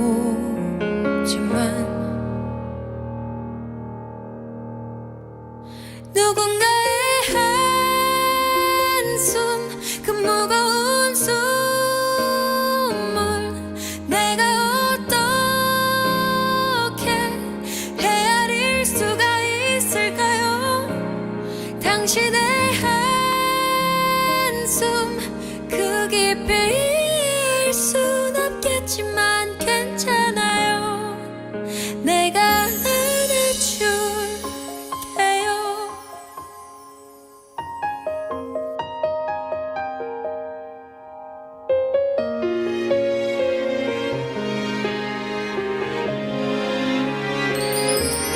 숨이 벅차 올라도 괜찮나요? 아무도 그댈 탓하진 않아. 가끔은 실수해도 돼. 누구든 그랬으니까 괜찮다는 말뿐인 위로지만 누군가의 한숨 그 무거운 숨을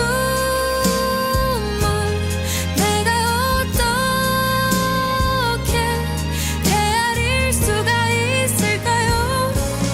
당신의 한숨 그 깊이일 순 없겠지만 괜찮아요. 내가 안아줄게요.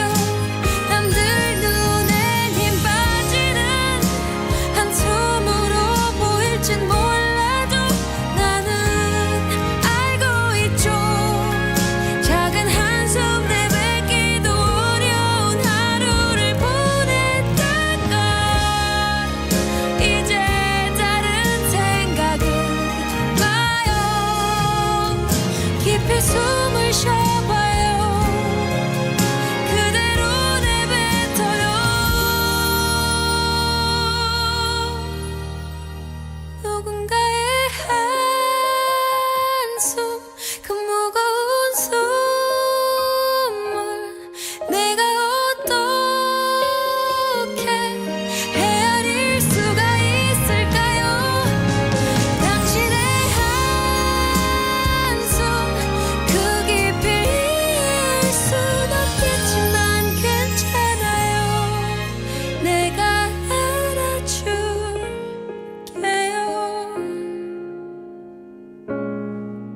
정말 수고했어요.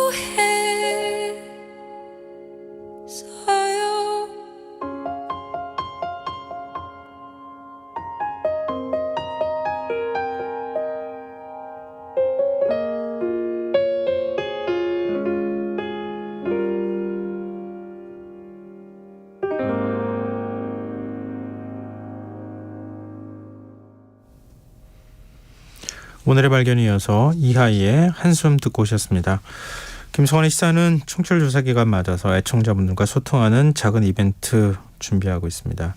오늘은 긴 연휴로 피로감과 무기력감을 느끼고 계신 분들을 위해 나만의 연휴 후유증 극복법 문자 받고 있는데요. 청취자분들 굉장히 많이 참여해주고 계세요. 휴대전화 뒷자리 6986 쓰시는 청취자분께서 저만의 연휴 후유증 극복 방법은요, 통장 잔고를 확인하는 겁니다.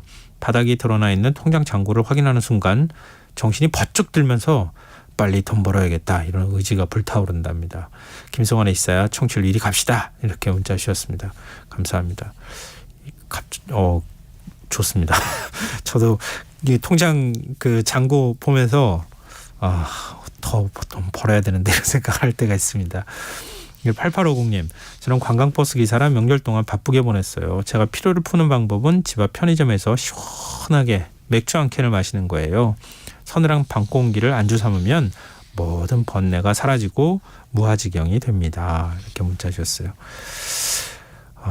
그리고 현재 강서구청장 보궐선거 개표 어떻게 진행되고 있지? 11시 넘으면 개표 결과 나온다고 하지 않았나? 이렇게 생각하시는 청취자분들이 있으실 것 같은데요. 조금 전인 11시 8분 기준으로 지금 개표율이 48.4%인데요. 진기현 민주당 후보가 득표율이 60.9%, 또 김태우 국민의힘 후보 35.1%입니다. 좀 큰 폭으로 진기현 후보가 현재까지는 앞서가고 있는 것 같은데요. 아직 한 절반 정도도 개표가 안 된 상황이기 때문에 조금 더 상황은 지켜봐야 될 것 같습니다. 만약에 개표 결과 나오면 저희가 또 정리해서 알려드리도록 하겠습니다. 청취율 조사 기간 추첨을 통해 평소보다 많은 분들께 3만 원 상당 모바일 피자 쿠폰 보내드릴 텐데요. 참여하신 문자 번호는 샵9730이고요. 짧은 문자 50원, 긴 문자는 100원의 정보 용료가 부과됩니다. 콩 게시판, KBS 라디오 유튜브 채널을 통해서도 무료로 참여하실 수 있습니다. 또 저희 애청자분들이 아니면 이미 다 아시겠지만 청취율 조사 기간에 02로 시작되는 번호가 오면 꼭 받아주시면 좋겠습니다. 그리고 김성환의 시사 이렇게 외쳐주시면 정말 감사하겠습니다. KBS 라디오 김성환의 시사야와 함께하고 계신 지금 시각은 11시 10분입니다.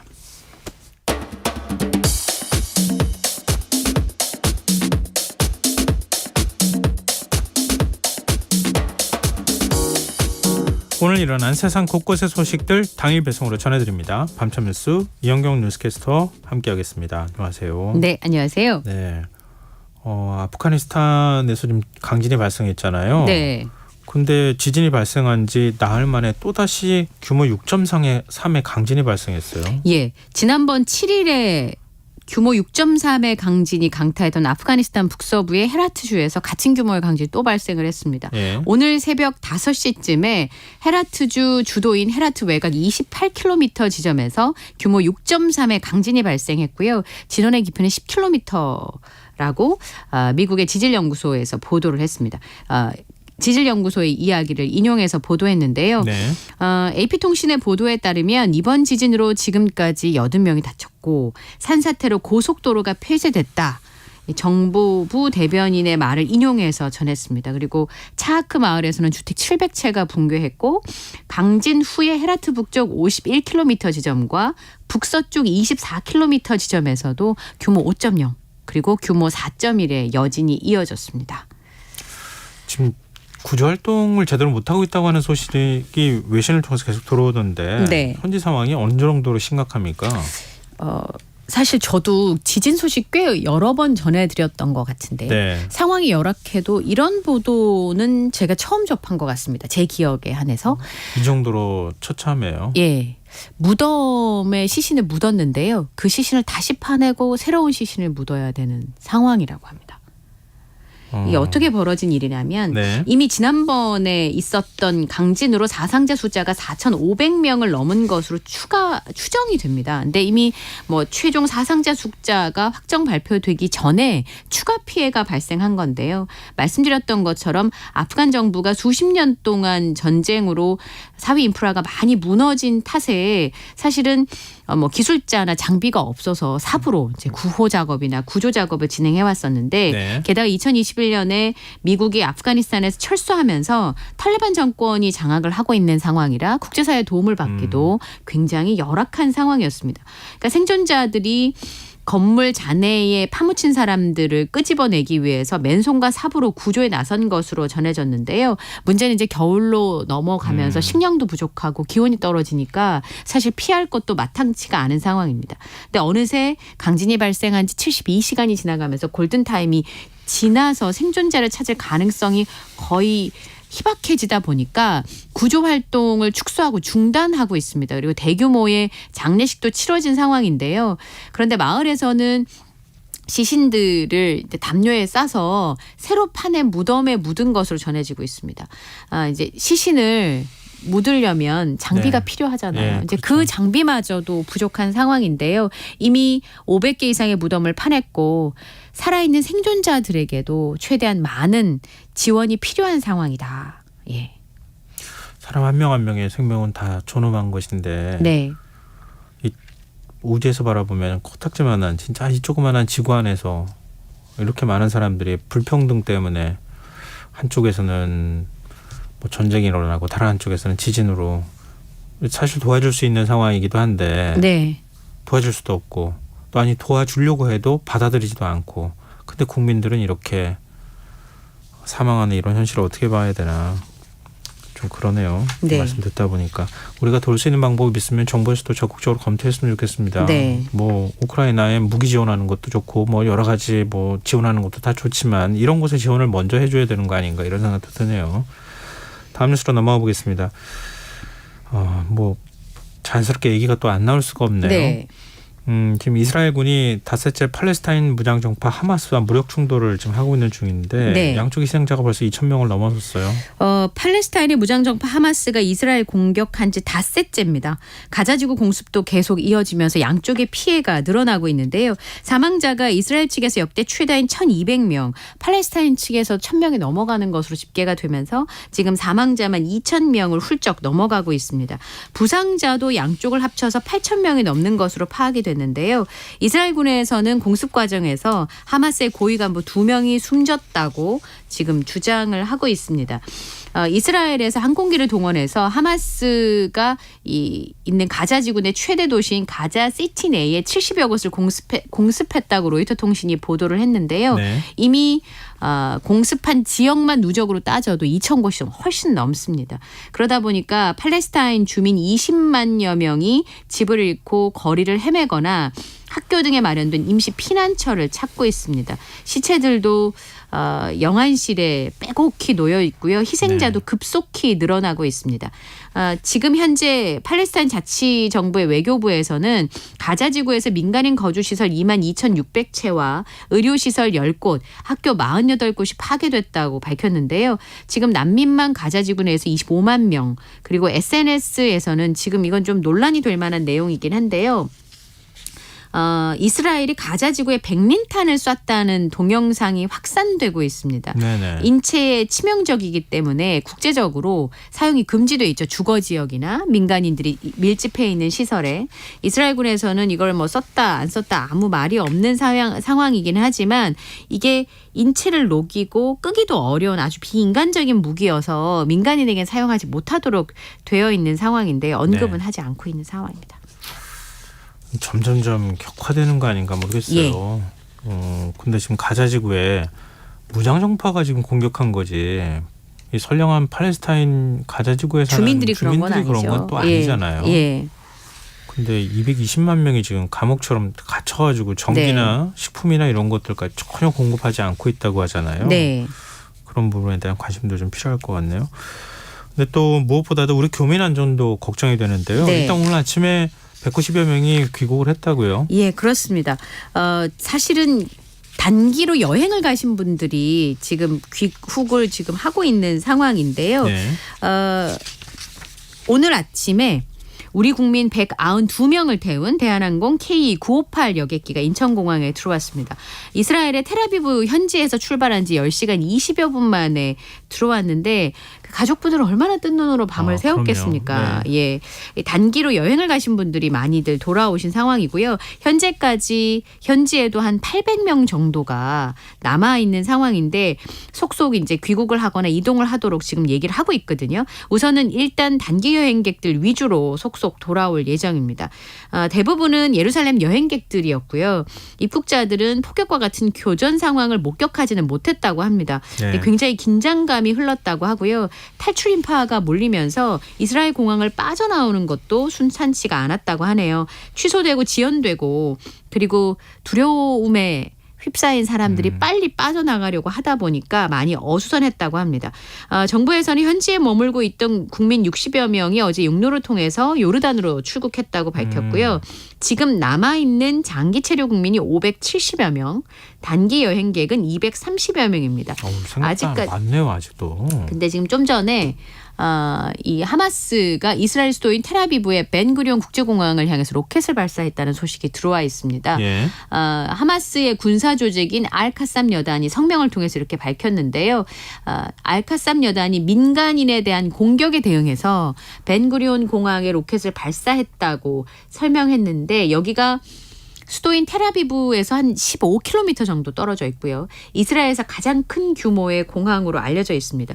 현지의 육로나 항공을 통해서 출국할 것을 돕고 있습니다만 이런 상황이라고 하면 지금 현재 남아있는 분들의 상황이 걱정스럽고요. 또 하나는 여기에 이제 가족들이 머물고 있는 경우에는 한국 분들끼리 한국으로 돌아올 수 있는 상황일 수도 있지만 현재 그렇지 않은 경우도 있을 수 있지 않겠습니까? 한국으로 올 수 없는, 귀국할 수 없는 현지에 계속 사는 분들도 있을 수 있잖아요. 예를 들면 현지에 그 한국 분들끼리 아니라 현지 분들이 결혼하신 분들이거나 이런 경우는 두고 한국으로 올 수 없기 때문에 안타까운 상황이 되는 건 아닌가 그런 걱정이 좀 문득 들었습니다. 네, 정부 차원에서도 여러 치밀한 그동안에 우리 사실 이것도 이렇게 바뀐 지 그렇게 많은 시간이 지난 건 아닌데요. 예전에 우리 교민들 어디 갇혔습니다. 아직도 귀국을 못하고 있습니다. 그럼 국민들이 발을 동동 굴렀는데 이제는 막 특별기 띄우고 뭐 이러면서 공공기 띄워가지고 우리 국민들 데리고 오잖아요. 좀 그런 모습, 그러니까 끝까지 책임지는 모습. 그건 우리가 계속 잃지 않았으면 좋겠습니다.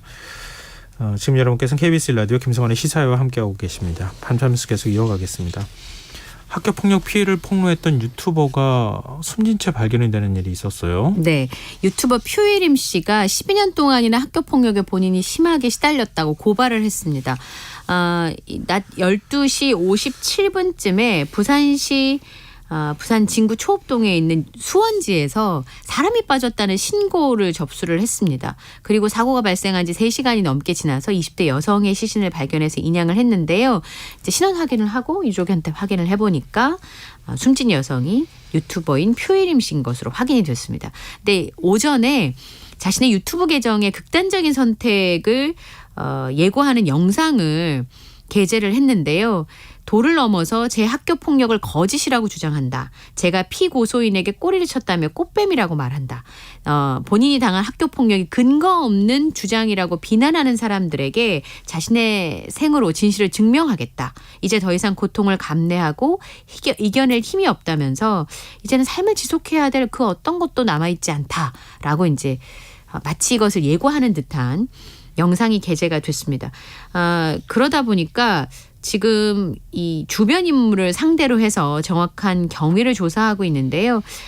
지난 3월에 모 프로그램에 출연을 해서 12년 동안 학교폭력을 당했다고 고백을 한 바 있고요.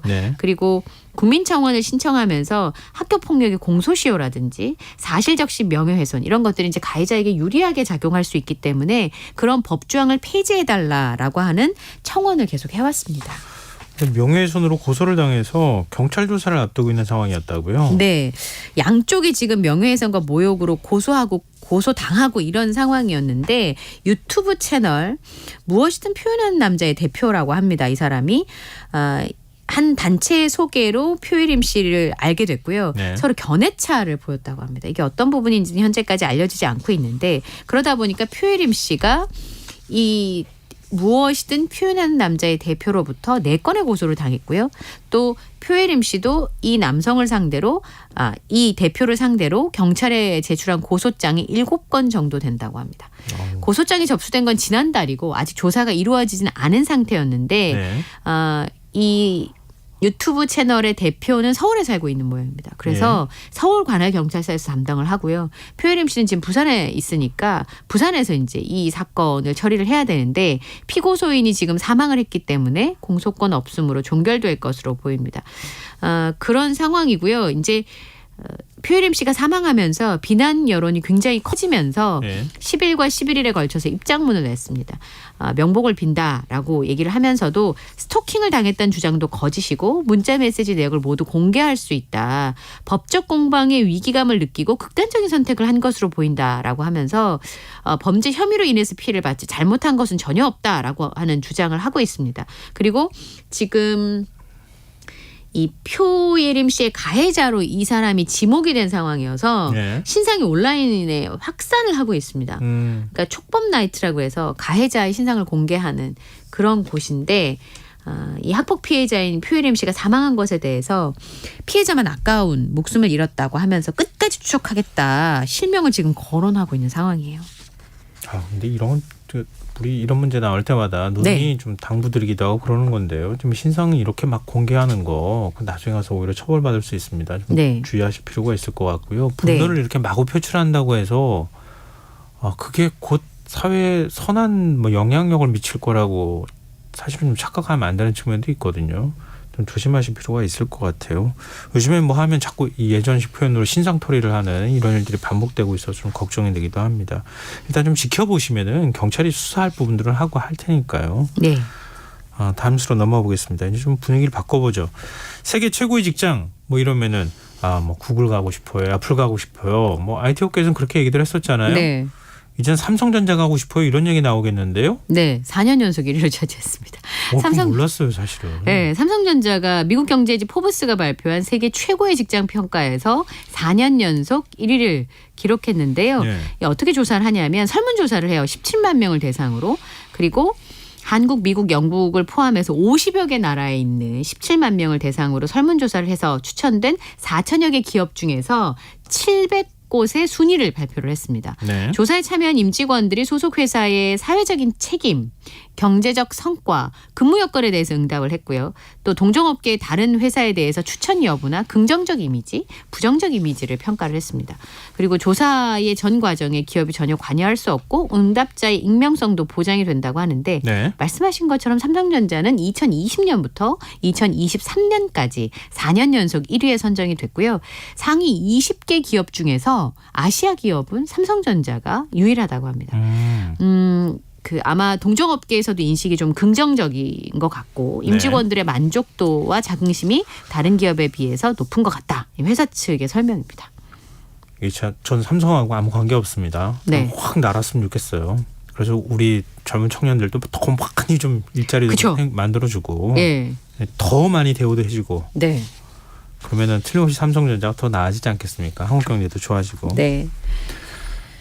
지금 온라인에서 한 대학교 안내문이 화제가 되고 있습니까? 제가 그 사진을 봤는데 저도 깜짝 놀랐어요. 요즘 대학교 근황이라는 제목의 글이 올려져 있는데 사진이 한 장 실렸어요. 네. 그 그림이 그려져 있습니다.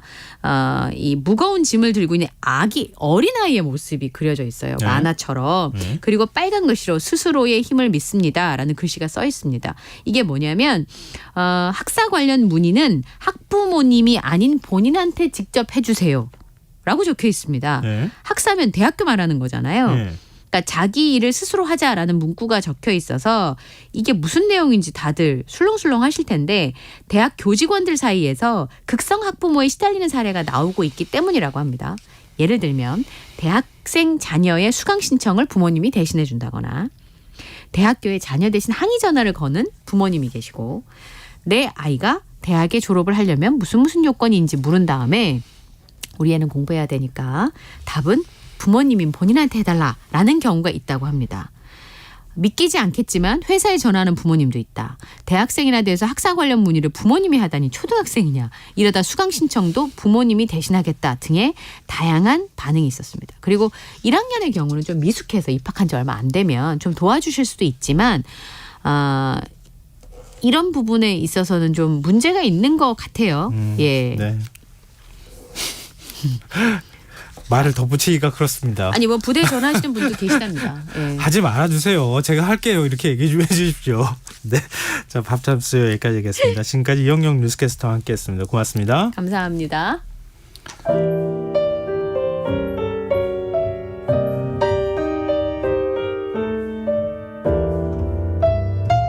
내일의 품격 김성환의 시사야에서 챙겨가세요. 하루를 마무리하는 시간 꺼내보는 당신의 지식 창고. KBS 일라디오 김성환의 시사야.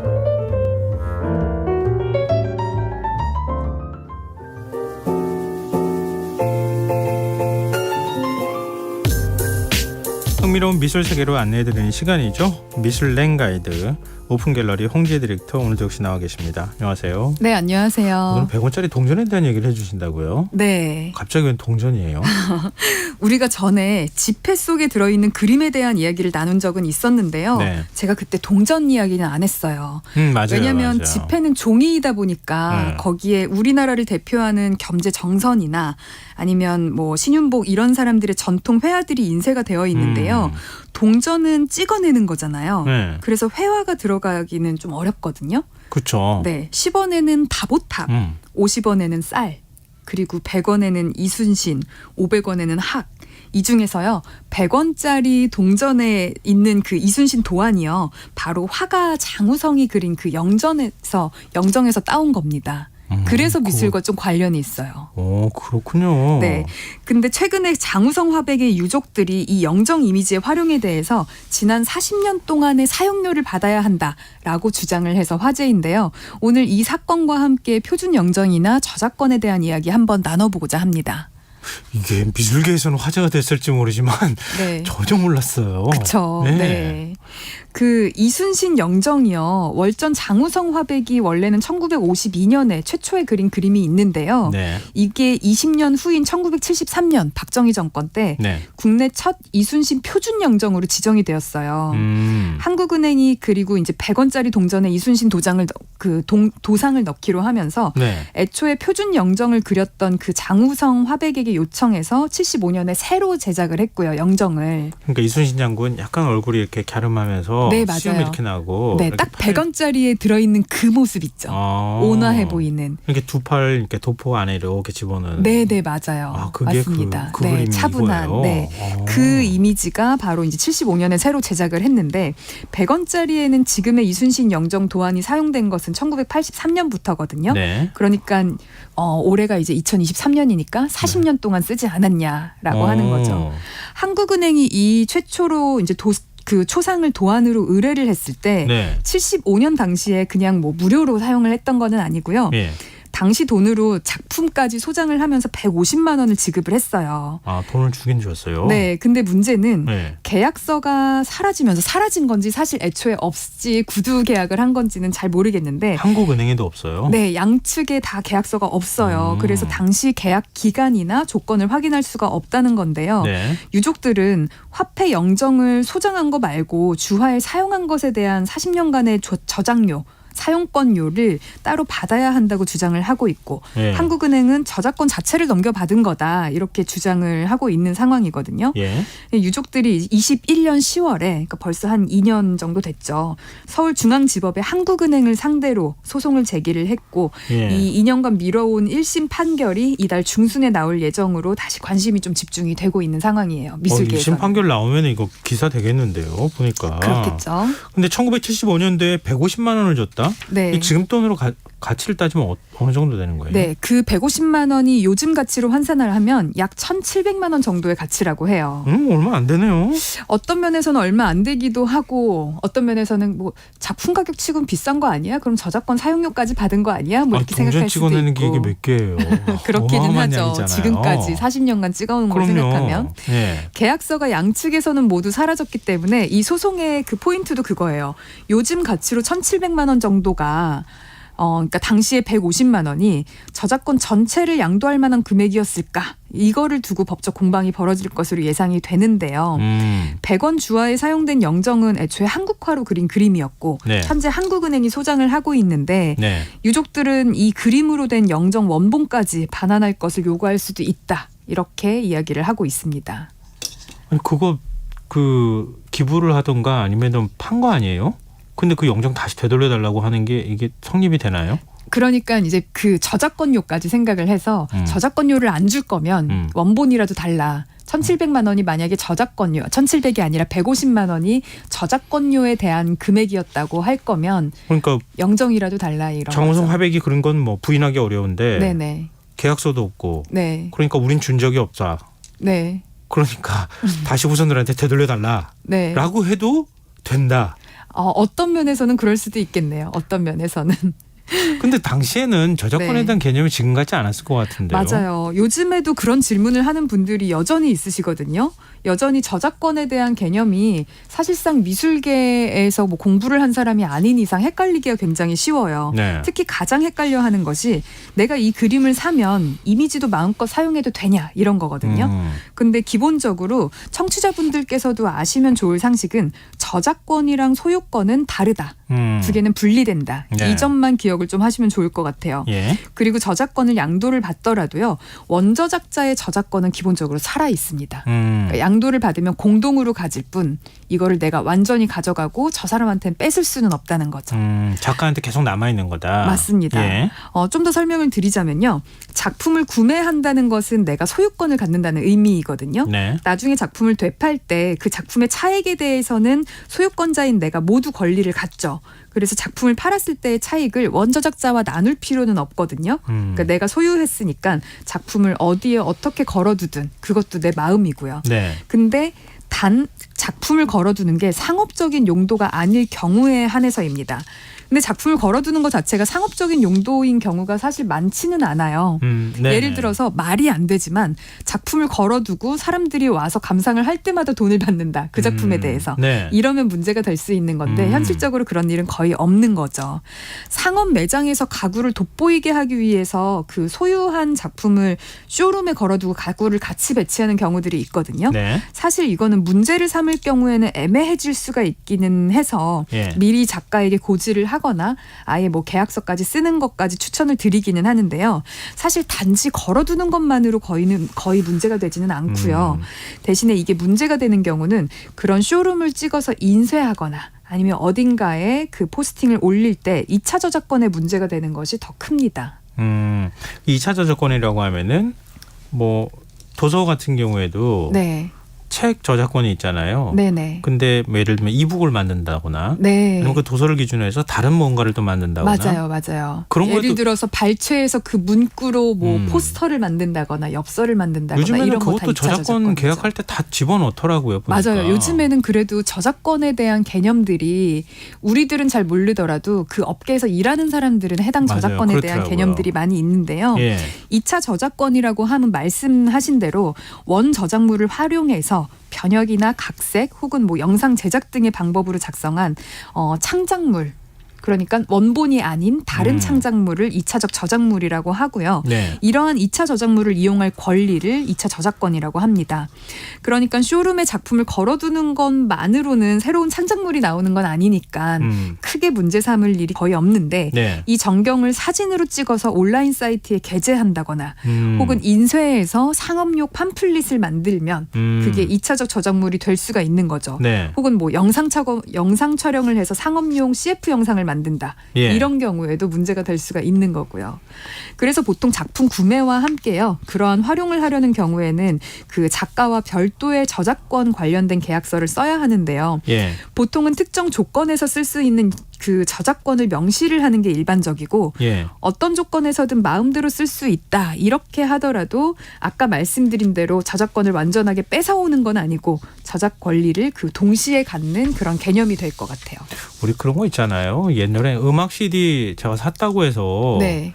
음악 저작권까지 사는 건 아니잖아요. 맞아요. 음악 CD로 계속 음악을 들을 수는 있지만 네네. 그 가수의 저작권을 내가 사가지고 오는 건 아니니까. 네, 정확한데요. 미술 작품은 하나이다 보니까 왠지 나한테 모든 게 양도된 듯한 그런 느낌을 갖게 되나 봐요. 그렇죠. 네. 거기에서 착각이 생겨가지고 네. 나중에 가서 저작권 소송에 휘말리는 경우도 있을 수 있으니까. 네, 이거 내 작품인데 이러면서요. 그러면은 지금 한국은행이 발행하는 100원짜리 동전의 경우에는 네. 만약에 계약서를 쓴다고 하면 어떻게 쓰는 게 옳았을까요? 보통 이 도상이 쓰이는 활용 범위와 그 기간에 대해서 작성을 하는 편인데요. 네. 양측이 좀 다를 것 같아요. 제가 만약에 한국은행 쪽 입장이었다면 네. 첫째로는 한국은행이 발행하는 주화의 주조시, 두 번째로는 기간과 수량에 상관없이 쓴다 이미지를. 우리 마음대로 할 거야 이런. 네. 하지만 한국은행이 발행하는 주조에 한해서. 네네. 내가 이거를 샀으니까 예를 들어서 한국은행에서 뭐 팜플릿을 할 수도 있고 아니면 뭐 그런 적은 없을 것 같지만 뭐 굿즈가 나올 수도 있잖아요. 그렇죠. 점점 그렇죠. 브랜딩이 중요해지면서. 뭐 이러면 초콜릿을 만들 수도 있잖아요. 그러니까요. 네. 그런 데는 안 쓰고 주화의 주조시에 쓸 건데 기간이랑 수량은 상관없이 쓸게 이렇게 할 것 같고요. 네. 제가 작가라면 좀 더 명시할 것 같아요. 한국은행이 발행하는 100원 주화의 주조시. 나는 100원짜리에만 합의했어. 나중에 뭐 50원짜리나 10원짜리 이런 데도 다 쓰면 안 돼. 라는 거고 그리고 뭐 50년간 사용한다. 뭐 20년간 사용한다. 이런 식으로 기간을 명시할 것 같아요. 그래서 그 기간이 흐른 뒤에는 다시 협의를 하자라고 할 것 같은데요. 이런 아니, 식으로. 저 같으면 그렇게 안 할 것 같아요. 그러면요? 그러면 100원짜리를 10,000개 발행하면 나한테 네. 10만 원씩 주기. 매번 너무 개당- 좋은데요. 너무 욕심이 과했나요? 그것은 마치 그 음악 저작권들이 보통 그렇죠. 그렇죠. 계속 쓰이는 대로 돈을 받죠. 네. 근데 주화는 참 그런 이게 것도 참 굉장히 되게 많이 발행 개수가 많으니까 네. 이걸 다 따지기는 쉽지 않을 것 스마트한 같은데. 계약서 작성법인 것 같습니다. 그런 식으로 계약서의 방식이 딱 정해진 거는 아니에요. 협의를 통해서 네. 어디까지 오픈하고 어디까지 한정할 건지 서로 약간 창과 방패처럼 서로 더 그러니까 사용하는 입장에서는 더 오픈하자 이럴 거고 그 작가 입장에서는 조금 더 막을 텐데 그 조건에 따라서 협의하는 저작료 자체가 대신 달라지겠죠. 네, 좀 객관적으로 지금 양쪽 입장으로 설명을 해주셨는데요. 계약서는 네. 굉장히 구체적이어야 네, 되는 맞습니다. 건 맞는 것 같아요. 네. 근데 이 정우성 화백 유족이 정부를 상대로 나라를 상대로 소송하는 게 이번이 처음이 아니라고요. 네. 이 그 장우성 화백이요. 2001년에는 김대중 정권 당시에 금관 문화 훈장을 받은 경력이 있는 한국화의 나름 거장인데요. 네. 이와 동시에 사실 친일에 관한 논쟁이 좀 있었어요. 2009년에 민간단체인 민족문제연구소가 정리했던 친일 인명사전에 이름이 등록된 것에 대해서 유족이 2021년에 대한민국을 상대로 민사소송을 제기한 적이 있고요. 네. 사실 월전의 친일 행정 논란은 1990년대부터 있어 왔긴 했습니다. 그러니까 1912년생이거든요. 월전이. 네. 그 월전이 그 장우성 화백의 호예요. 그래서 제가 월전이라고도 얘기하고 장우성이라고도 얘기하는데 네. 어쨌든 이 작가가 1912년이다 보니까 12년생이다 보니까 일제 강점기를 겪은 세대잖아요. 그렇죠. 네. 그러니까 조선총독부 주최의 조선미술전람회라는 일종의 공모전 같은 것에 4회 연속 특선을 했고 예. 그리고 일제 관제 성격이 강했던 반도총후 미술전이라는 곳에 작품을 출품하기 위해서 예. 당시 일본에서 신앙시대였던 부동명왕 작품을 출품했다는 것이 그 이유인데요. 월전이 작고하기 전에 2003년에 발간한 회고록에서는 예. 이 미술전에 작품이 운반 도중에 망가져서 출품은 하지 않았다라고 밝히면서 문제가 되었던 작품은 부동명왕 상을 모작한 것으로 작품 속에 그려진 마귀는 일본군을 지칭하는 의도가 있었다. 이제 이렇게 밝혔습니다. 월전의 아들 장학구 씨도요. 우리 집안은 창씨 개명을 한 적조차 없고 일제강점기에 화가로 입문하기 위해서는 뭐 이런저런 상을 받고 그냥 활동을 했을 뿐인 건데 그것마저 친일이라고 하면 정말 할 말이 없다 이러면서 독립운동가 유다령 선생과 또 이제 막역한 사이로 집에도 자주 서로 묵었다고 해요. 네. 그리고 또 항일 의병 활동을 한 의병장 이필희 씨의 후손이 그 월전미술관에 유품도 기증을 했다고 하면서 아버지가 정말 친일 행위를 했다면 이런 게 가능했겠냐 이러면서 억울함을 호소했는데요. 예. 사실상 그것에 대한 뭐 진실은 아무도 모르는 거죠. 그러면 어떡해요? 근데 공식적으로 네. 친일 전력이 있다는 사실은 부인하기 어려운 건 뭐 맞는 것 같은데. 사실은 친일 전력이 있다는 걸 부인 이것보다도요. 어디까지 친일로 볼 것인가부터 좀 문제가 될 것 같기는 해요. 이를테면 그 조선미술 전람회라는 것이 그러니까 그건 선전이라고 부르는데 이것이 나중에 우리 해방 후에는 우리가 잘 알고 있는 국전이나 미전 그렇죠. 이런 걸로 네. 변화를 했거든요. 네. 물론 당시 해방 후에는 그거에 대한 심사위원이 이제 한국인이었고 일제 강점기 때는 심사위원이 뭐 일본인들이 좀 있었던 그런 미술 대회인데요. 예. 일제 강점기의 미술가로서 그런 대회에 참여한 것 자체가 친일이 맞냐? 이제 이런 식의 주장. 그것만 가지고 판단하지는 않았을 것 같고요. 친일 일명사전에 네. 오를 정도면은 다른 어떤 행적을 검증하려고 하지 않았을까 이런 생각은 들긴 하는데요. 네. 왜냐하면 친일이라는 뭐 범주도 말씀하셨지만 네. 어떤 불가피하게 행동했던 행동 자체를 가지고 바로 친일 인명사전에 올리지는 않으니까 네네. 기존의 전력을 보면. 근데 어찌됐든 간에 지금 후손들이 얘기하는 걸 받아들이자면 네. 억울하다고 생각할 수도 있을 것 같긴 해요. 네, 사실 저도 어느 쪽이 옳다 그르다 판단은 제가 할 수 없어요. 말씀처럼 제가 그 인명사전에 오른 이유는 그런 미술전에 뭐 참여했다는 이유다라고 알려져 있지만 실제로 정말 이제 어떤 행적들에 의해서 올랐는지 정확히 알 수가 없다 그것도 보니까요. 확인을 해봐야 되겠네요. 네. 어쨌든 근데 이제 그 유족 측은요, 2005년에 그 월전 장우성 화백의 타계 후에 예. 이천시의 요청으로 월전미술관 건립에 합의를 하면서 월전의 작품 및 소장품 1,500여 점 그리고 건물 대지 등 1,000억 원 규모의 재산을 경기도 이천시에 기증을 했다고 하거든요. 네. 어떤 면에서는 과거의 행적은 뭐 지금 저희가 논할 수는 없지만 네. 그가 갖고 있던 일종의 자산에 대해서는 일종의 이천시 그리고 어떻게 보면은 나라에 기증을 한 거는 그거는 사실이기는 하죠. 네. 근데 이때도 또 문제가 되었던 게 그러니까 시민단체나 시의원들로부터 왜 친일파 미술관에 시민 세금에 쓰이냐. 그러니까 이들도 기증을 했지만 그걸 건립하려면 이 기증만으로는 안 되고 어느 정도 세금이 쓰일 거잖아요. 작품이나 이런 것들 기증할 테니 네. 미술관이나 뭐 이런 것들을 건립해 주십시오. 뭐 이렇게 네. 했던 모양이네요. 네, 거기에 네. 예산이 들어갔다는 맞아요. 얘기네요. 네. 그렇게 되자 이천시에 대해서 기증품 반환을 또 이제 조정 신청을 법원에 냈었다가 이천시 측이 이제 좀 화해를 하자 이렇게 해서 서로 이제 소를 취하했다고 합니다. 그러고 보면 21년도에 어떤 일이 있었는지 네. 기증 반환 그리고 친일 등록에 대한 면회훼손 그 민사소송 예. 그리고 영정 저작권 사용 등 예. 부친의 작품 및 명예와 관련해서 여러 가지 시도를 동시에 했었던 것 같아요. 네. 생각을 해보면 아들 그 장학구 씨가 현재 83살이거든요. 그러니까 20년 전에 친일 인명사전 등록과 그 이후 친일 논란이 이렇게 계속될지 몰랐다가 아마도 여든이 되면서 억울함을 풀어야겠다라고 좀 생각하고 내가 살아선 전에 아버지와 관련된 문제를 정리해 줘야 되겠다. 네, 아마 그렇게 생각한 게 아닐까 싶습니다. 근데 사실요, 이 100원짜리 동전뿐만이 아니라요. 네. 화폐 도원의 표준 영정 작가들이 대부분 친일 반민족 그 행위자로 분류가 된 상태예요. 그래요? 네, 공교롭게도 5,000원권의 율곡이와 5만 원권의 그 신사임당 영정을 그린 김은호 화백. 네. 그리고 1만 원권의 세종대왕 영정을 그린 김기차 화백. 네. 이 두 화백도 그 친일 반민족 행위자로 분류가 되어 있거든요. 네. 따라서 친일 행적 작가들이 그린 영정을 화폐로 계속 사용하는 게 말이 되냐 이러면서 화폐 도안을 변경하자는 목소리가 사실은 오래전부터 있어 왔습니다. 근데 그들의 친일 행적이 그 사실이라면 화폐 도안은 변경하는 것이 좀 맞기도 하지만 네. 친일 여부에 대한 사실관계 파악 먼저 좀 제대로 이뤄져야 하지 않을까 싶고요. 그리고 또 화폐 도안 변경이 그 대대적인 작업이 될 것 같아요.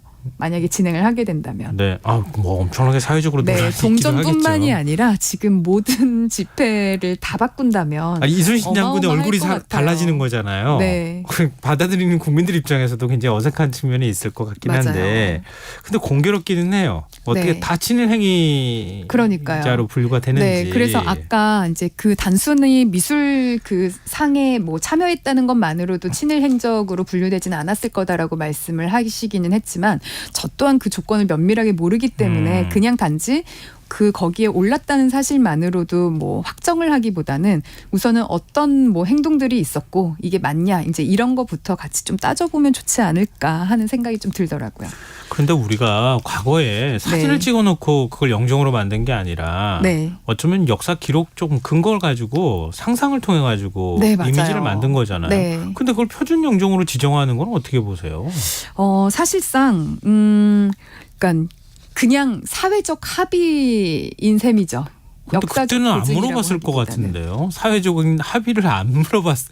그렇죠. 사회적 합의라는 것이 그 사회를 대표하는 몇몇들의 합의라고 볼 수가 있을 텐데요. 사실 표준 영정이요. 이게 그 개념을 잘 모르시는 분들도 있을 것 같은데 한국 역사 속 인물 중에서 민족적으로 추앙받는 위인들의 영정에 그 너무 여러 가지가 이제 그 난립되는 것을 막기 위해서 문화체육관광부 장관이 지정한 영정 영정을 말을 하는데요. 네. 이순신의 표준 영정은 현재 월전 장우성 화백의 그림으로 지정이 되어 있다는 거죠. 근데 실제로 그 이순신 장군의 영정이 이거 말고도 되게 많아요. 그리고 다 다르게 생겼어요. 사실은. 우리가 근데 접할 기회가 많지 않아요. 왜냐하면 표준 영정으로 지정이 됐기 때문에 네. 어딘가에서 이순신 이제 이러고서 뭔가를 사용한다면 보통은 표준 영정을 끌어와서 방송이나 이런 데서도 그걸 사용을 하기 때문에 우리에게는 한 가지 아까 말씀하신 기억 속에 있는 그 영정이 떠오를 텐데요. 이순신이 활동했던 1500년대 한국에는 카메라가 없었잖아요. 네. 그러니까 그의 생김새는 글로만 전해 내려오거든요. 네. 근데 글도 다 달라요. 유성룡의 징비록에는 이순신은 말과 웃음이 적었다. 용모는 다나오고 고다서 선비와 같았다. 이렇게 쓰여져 있고요. 네. 홍우원의 글에는 제비턱과 용의 수염과 범의 눈썹의 제후의 상이다. 라고 쓰여 있어요. 글만 들어도 다르죠. 그러네요. 글만 들어도 다른데 이 글을 이미지로 같은 글을 가지고 그려도 또 다를 거예요. 맞아요. 그러다 보니까 어떤 게 맞냐 이런 논란에 진짜 이제 그 시시비비를 가리기가 되게 어려운데요. 아마도 이 100원짜리 동전의 이순신은 그 제비 눈썹, 뭐 제비턱이다, 용의 눈썹이다 이제 이런 것보다는 유성룡의 글 속에 선비 같은 좀 부드러운 모습으로 남아 있죠. 맞아요. 근데 그 1900년대 초반에 한국을 여러 차례 방문해서 우리 풍속을 그린 영국 화가가 있어요. 예. 엘리자베스 키스라는 사람이 있는데요. 예. 이분이 조선 무인의 모습을 그러니까 조선의 무인의 모습을 되게 전형적인 무인의 모습. 그러니까 눈매와 눈썹 끝이 치켜서서 날카롭고 그 거친 용모로 그린 게 있는데요. 뒷배경이 거북선으로 그려져 있는 걸로 봐서 아마 이순신 장군을 표현을 한 것 같은데 이거를 아마도 이 영정은 홍우원의 글에 부합을 하죠. 그러니까 그러네요. 우리가 알고 있는 영정과 이 영정이 굉장히 달라서요. 사실상 그러니까 어떤 영정이 맞는지 정말 결정하기 어렵지만 그러니까 이 표준 영정 변경에 대한 논란이 지금 이제 10년 넘게 제기되고 있거든요. 네. 거기에 동전의 저작권 사용까지 문제가 된다면 교과서나 방송, 전시 등에 사용되는 영정의 저작권까지 문제될 수 있는 거 아니냐 이러면서 이제 복합적으로 논란이 되고 있는 그런 실정입니다. 정부는 어떤 입장입니까? 정부는요. 이게 사실상 문화재청 현충사 관리소가요. 2번에 걸쳐서 이제 문화체육관광부에 그 표준 영정 해제를 신청한 바가 있는데요. 예. 사실은 2번을 반려를 했어요. 예. 근데 2019년에 국회가 나서서 한 번 더 문제를 삼자 그래 그러면은 2023년까지 영정을 해제하고 재제작하겠다라고 계획을 밝혔는데요. 사실 아직까지 진행되고 있는 바가 좀 없습니다. 이게 참 쉽게 결정할 문제는 아닌 것 같네요. 맞아요. 말씀 들어보니까 참 복잡한 문제네요. 네, 계속해서 뭐 역사학자가 들어오는 게 맞냐, 미술계 인사가 들어오는 게 맞냐 하면서 심의위원도 계속 바뀌고 있고요. 근데 결국에 이순신 장군이 어떤 용모를 하고 있는지는 진실을 밝혀낼 것이 아니라 이제 국민 정서에 맞는 선택을 어떻게 하느냐가 문제가 될 것 같기도 해요. 네. 또 이 100원짜리 동전에 이런 사연이 숨어 있는지 잘 몰랐어요. 오늘 굉장히 흥미로운 시간이었다 이런 생각이 드네요. 자, 미술랭 가이드 오픈 갤러리 홍지혜 디렉터와 함께했습니다. 오늘 말씀 고맙습니다. 네, 감사합니다. 네, 청취자분들께 오늘 강서구청장 보궐선거 개표 결과 마지막으로 좀 소개해드려야 될 것 같은데요. 조금 전엔 10시 50분 기준 개표가 72.6%가 완료가 됐는데요. 진기훈 민주당 후보가 59.4%를 득표했고요. 김태우 국민의힘 후보가 36.6%를 득표한 상황입니다. 방금 전에 속보로 나왔는데요. 진기훈 후보 당선이 확실하다. 김태우 후보가 패배를 인정했다. 이런 속보까지 나와 있다는 소식 전해드립니다. 김성원의 있어요. 오늘 순서 여기서 마칩니다. 모바일 피자 쿠폰 당첨자 5분은 홈페이지 공지사항에서 확인하실 수 있도록 올려두겠습니다. 편안한 밤 되시고요. 전 내일 다시 찾아뵙겠습니다. 지금까지 시사평론가 김성환이었습니다. 고맙습니다.